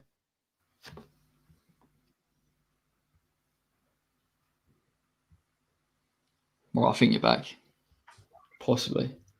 Is it me, mate, or? I don't know. I mean, you just keep jumping around. So every time I ask you the question, you just it just freezes. So I'm just jumping around, mate. Yeah. Right. I'll ask it now, right? Dave said on Twitter, third time lucky. Yeah. I'd take 20 million for Anderson and just invest it. What do you think? Okay. Right, I completely get that school of thought, 100%. I do understand why someone would, very similar to what I said about Hugo, where 5 million, I was like, I'll just take it. Not because I agree with it, not because it makes business sense, but because you get to a point sometimes with players that you just want to cut your losses. And I think Anderson's a tricky one because I think he doesn't get the patience from the fans because sometimes he doesn't put in a shift in. And I think that's what makes him one of those ones where people look at him and go, if we just get rid of him, I'd rather bring in anybody in for 20 million. We've seen Eze go to Palace. We could have got him for 20 mil, and I think he would have been a good signing for us and probably would have potentially done better than Anderson. But I think with someone like Anderson, you've got to, particularly because there's no imminent incomings, you've got to try and give him the benefit of the doubt. The hope would be that he can kind of pick up some form this season. The market will improve next season. We get a bit of use out of him and we can sell him for over 20 mil. And it's not because of particularly a football reason. If we could bring someone in that was as talented or could do more, I would do that. But I just think we're selling ourselves too short. And listen, me and Dan have pulled it up all day with all of the losses. I want a player that we're kind of minimalising that loss on, because 20 mil is steep, mate. Yeah, I know. It's just, how much did we get him for? 40 mil, wasn't it, from Lazio, I think. Well, mate, we got him for about 22 million on him. I don't know, mate. It's one of them. There's many factors you've got in your head. You've got to think, right, how can Anderson be utilised this season? Is he going to get ahead of Diangana? Is he going to get ahead of Fornals? And if he's sitting on the bench and teams come in with £20 million for him, even though it's a £22 million loss, if you can invest that in Rico Henry, who's £10 million, and maybe a backup striker for Carl and Grant for another £10 million, that's two players, mate, that fill the void that we're lacking at the moment. So there is definitely players there. Even one player for 20 million or two players for £10 million that clubs will look to accept now because they're not getting offers in because of the COVID situation. That's worth experimenting. If you took £10 million at Huddersfield for Carl and Grant, I have a feeling they'd accept. But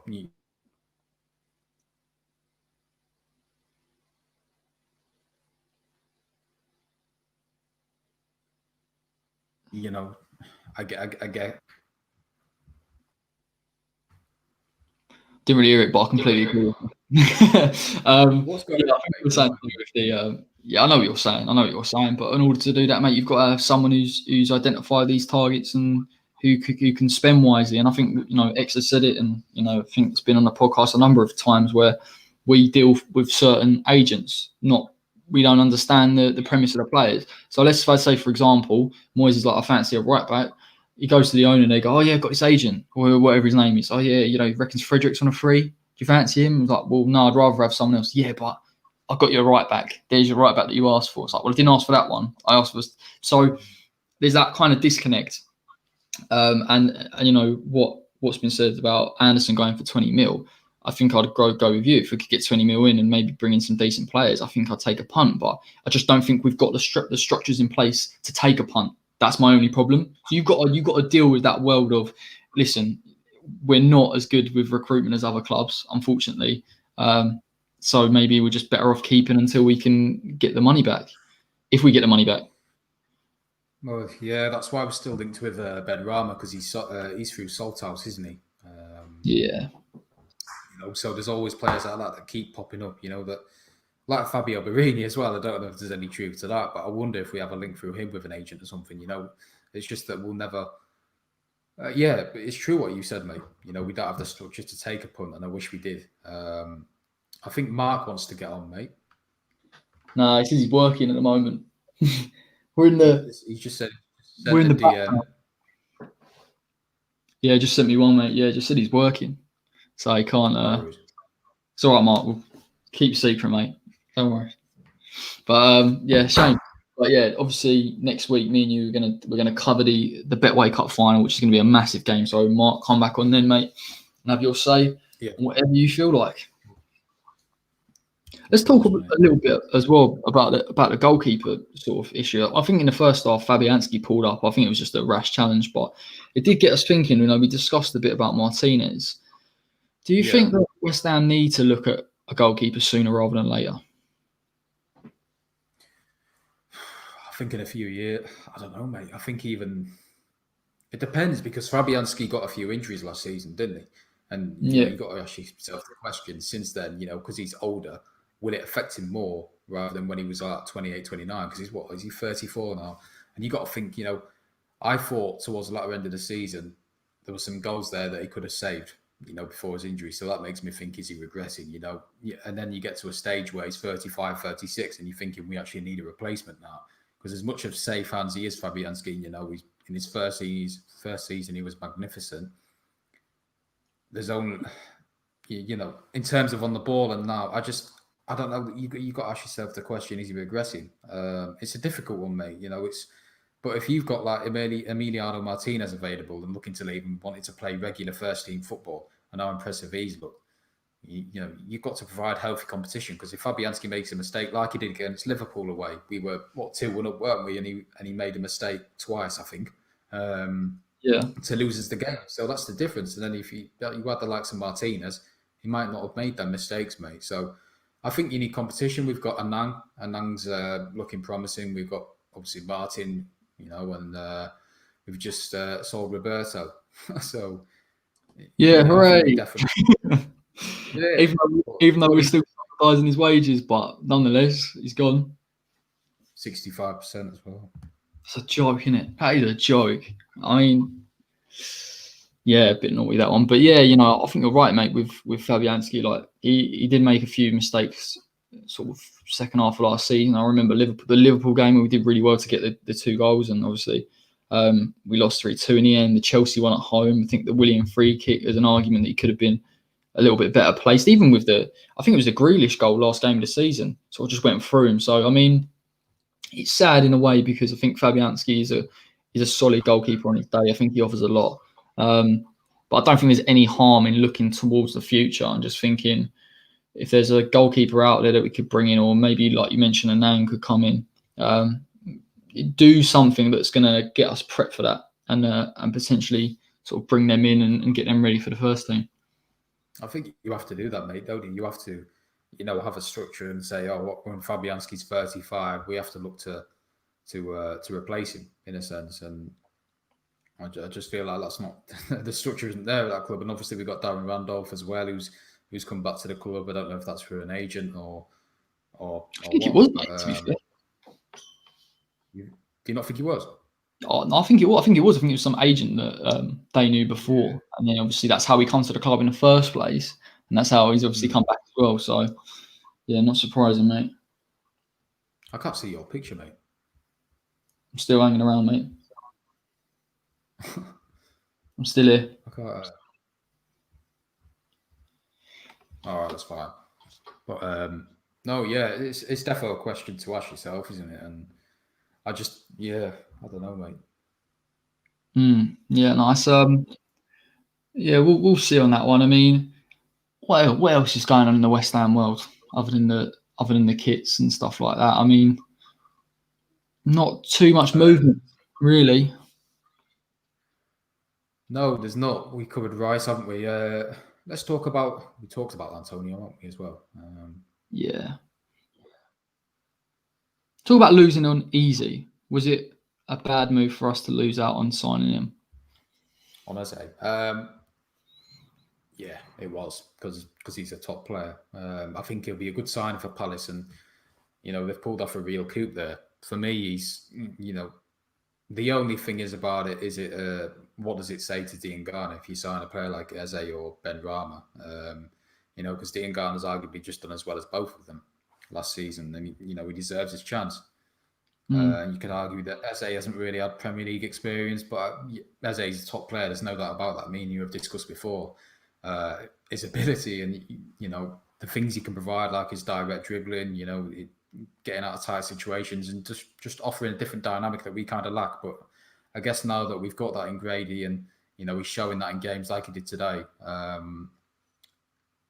I don't know if we need to, obviously the priority is that we invest in the fullback areas, and it's not the biggest loss. Of course, I'm disappointed because, you can never have enough attackers, can you? But I think we're too attack heavy already, and that we need to invest in fullbacks and get another striker. So as much as it is a great loss, and I would have, me and you love him. Yeah, no, 100%, mate. Really talented player.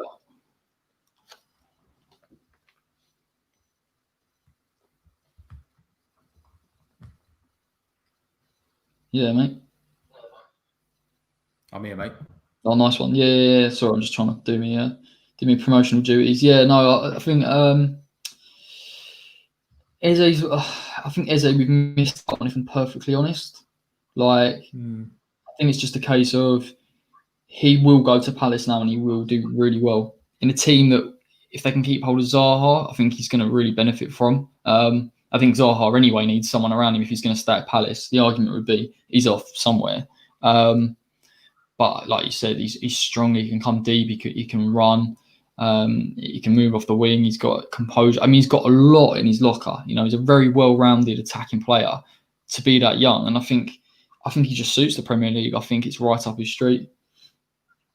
Yeah, it's just a direct replacement for Zaha, isn't it? It just shows that he's off, I think, to Arsenal or something, and Eze is kind of like a like-for-like replacement of Zaha, with his direct dribbling and everything that he offers. But I just think, mate, in terms of, I'm not actually as gutted as I thought I would be about losing him to Palace, because I think Palace need more than what we do. Palace, they need more attackers up front, and we're quite, not really heavy in that position, are they? I think we have better attacking options. At the same time, clubs around us are being proactive. They're upgrading their attacking options.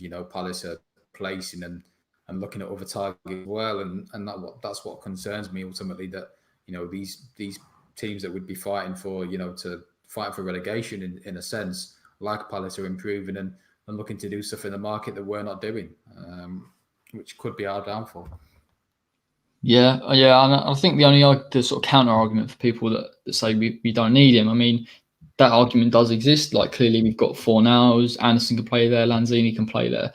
It's not that we don't have players that can play the number 10, but if anyone's watched this guy, right, and you'll see it next season when he plays for Palace, you'll see that he's good for the system that we've got. He's hardworking, he's physical, and he offers things in a number 10 role that maybe a Lanzini doesn't offer, maybe an Anderson doesn't offer, in terms of work rate, and that's kind of what me and Dan mostly get at. Isn't the fact that it's a key area. We've said left back, right back, strikers are the key areas for us to strengthen him. But if a player like that, who I've seen has got a lot of quality, and we've seen it with Bowen's come up from the Championship and can impress in the Premier League, I just find it really frustrating that he wasn't that much money, and we could have brought him in, and he would have made a difference. And it's maybe it's a case of bad timing, possibly. Maybe we would have signed him last summer, but yeah, a bit disappointed on that one, mate. I think he'll do really well for Palace next season.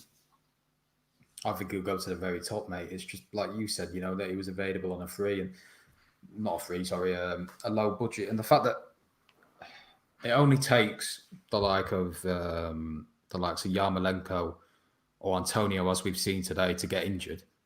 And then you cut short again, and then you could say, oh, we actually could have done with Eze as another option, because if Lanzini and Anderson go, we'd be saying, well, why didn't we get hold of Eze? But I guess because there's no takers for Anderson and Lanzini at the moment. Lanzini's looking sharp as he did today. Anderson looked okay. The fact that Moyes may be willing to give these players another go, these fringe players another go until January, and go from there. Yeah, I mean, should we talk about some of the fringe players, like some of the players today that might play next season, but we're not too sure on. I think, really and truthfully, you've got the Cullens, Coventry, players like that, where you're not massively sure whether they'll get the chance in the Premier League. Would you like to see either one of them to come into the first team, or would you send one of them out on loan, or potentially even sell them? I like Coventry, mate. I like him in the fact that he's a utility player. Obviously, we seen him provide the goal for Souček, didn't we, against Ipswich? I think he's a good player. I think Cullen's 24 now. I'd look to cut our losses on him. Ultimately, it might not be for much at all, but it obviously impressed at Charlton, didn't he, Cullen? But at the end of the day, for me, if he was good enough by now, he'd be in that first team. I know you can say you have late bloomers, the likes of this X and Y, came in late and really did well, and that was their prime when they were late on. But at the end of the day, for me in the Premier League, you got to be the level of Rice. What Rice is now at 21, and Cullen's 24. So I'd ultimately look to get rid of him and then send the likes of Coventry out on loan. Obviously, Coventry was at Lincoln City, wasn't he? Didn't get a lot of game time, obviously, but I think he can develop, and maybe he's only 19, so he can look to maybe implement him and have him in the squad depth, maybe and experiment. Really, mate, that's the most important thing, and I think Moyes is doing that now. But Coventry look good today, and hopefully he can get some game time.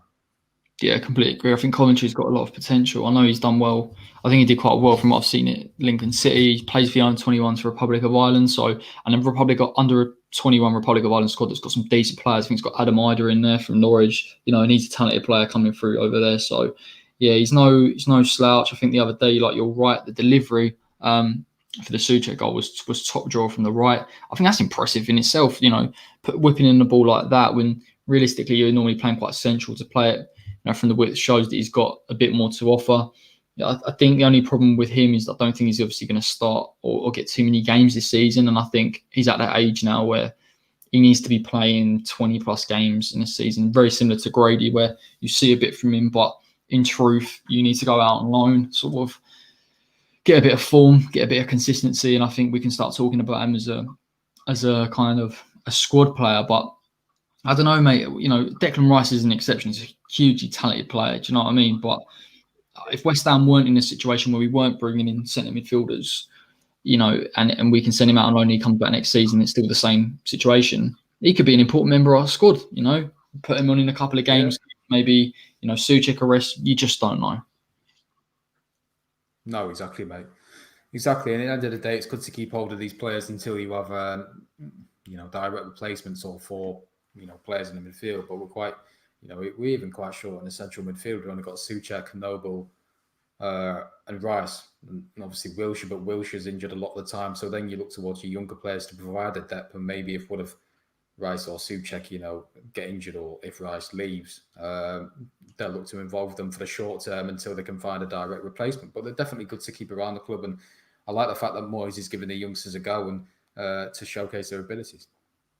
Yeah, completely. I think that's the way we've got to go. I don't think we're going to be a full-blown Red Bull model, but like you said before, but definitely, it's good as a fan to see youth players coming through and getting a chance. I'd like to see if Holland can not get injured next season, which I think he has a few problems with injuries in general. I think he could be a dangerous player, but then again, he's a winger. So, I mean, where do you fit him in a side that seems to have wingers left, right, and centre? Yeah, exactly, mate. Exactly. No, it's a tough one, mate. It is a tough dilemma. It's a tough dilemma to have. It's a tough one, mate. Right. Anything else we can cover? I think we've covered everything, really. Decent performance today. Happy that other than Antonio, no one else got injured. Wilshere played for the first half, so that's a good sign.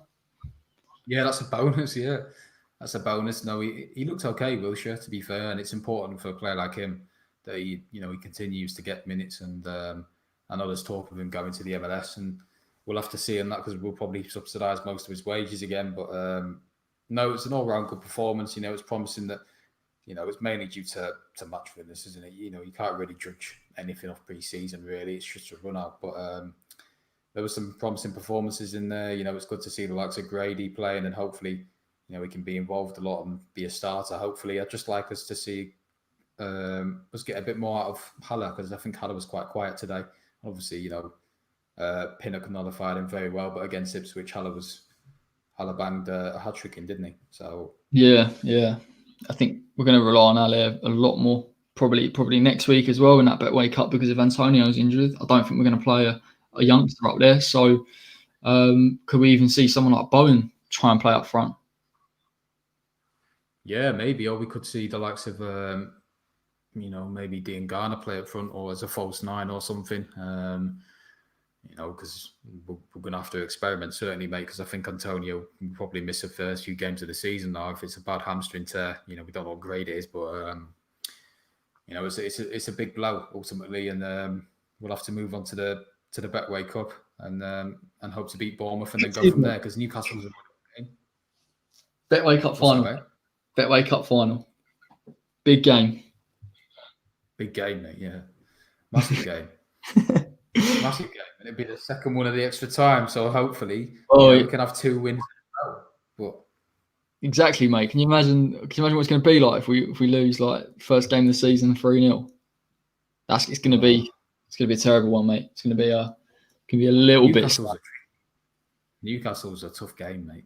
It's not easy. Don't get me wrong. You're right with what you say. Like, I don't think it's like a gimme game. I think the only reason we're a bit more excited about it is it's not a Liverpool or a Man City, but they're going to come. They're going to come. They're going to be, compact. You know what they offer. Not really great in an attacking sense. Obviously, St. Maximan's their best attacking threat, if I'm honest. So, I think if you can nullify him, got a good chance, really. Yeah, of course. I think, as you said, St. Maximum is the main problem. When we played them last time, we played Zaba, didn't we? And he just tore us apart, St. Maximum. And what we were 3-1 down as well. So, we have got to be careful. Newcastle are one of them teams where you don't know which one's going to turn up. Bruce has laid some solid foundations there. Obviously, the heads will be a bit gone after the takeover not coming through, and Bruce will be wanting to get some targets in. Obviously, Jeff Hendrick's gone there, which is a weird move, if I'm honest. But no, it's a tough game. But of course, like you said, mate, it's a winnable game. It's one that we should look to get the season running. But I think both sides will be up for it. Both sides will be looking to win the game. So it'll be an interesting one. Yeah, I'm looking forward to it, mate. That'll be the third instalment of the extra time. Well, listen, we've covered a lot. It's been a long old first stream, innit? We got there in the end, obviously. Panicking in the beginning because I don't think we're going to get it up and running by half-1, but we did it. Thanks for everyone that's watched. It's good to hear your thoughts, and obviously more of you are welcome to come on anytime. Anything you want to say. We're going to do a couple more shows, mate, aren't we? This season where people can have their say as well. Yeah, of course we are, mate. Next week and Newcastle, and just look to get more fans on and get the voices heard about anything related to West Ham. Yeah, no, of course, mate. We'll build it. Zavon Hines interview tomorrow. I've got to do my little editing job on that, but that will be out, so you can have that as your Sunday evening watch. It was good, actually, to be fair. Like, he's a sound bloke, Zavon, and he spoke a little bit about his time in key games, particularly Millwall. And yeah, it's just a good one. It's good to have some insight. But we'll be back next Saturday, same place, probably similar-ish time. But yeah, thanks for everyone for coming on. Yeah, cheers.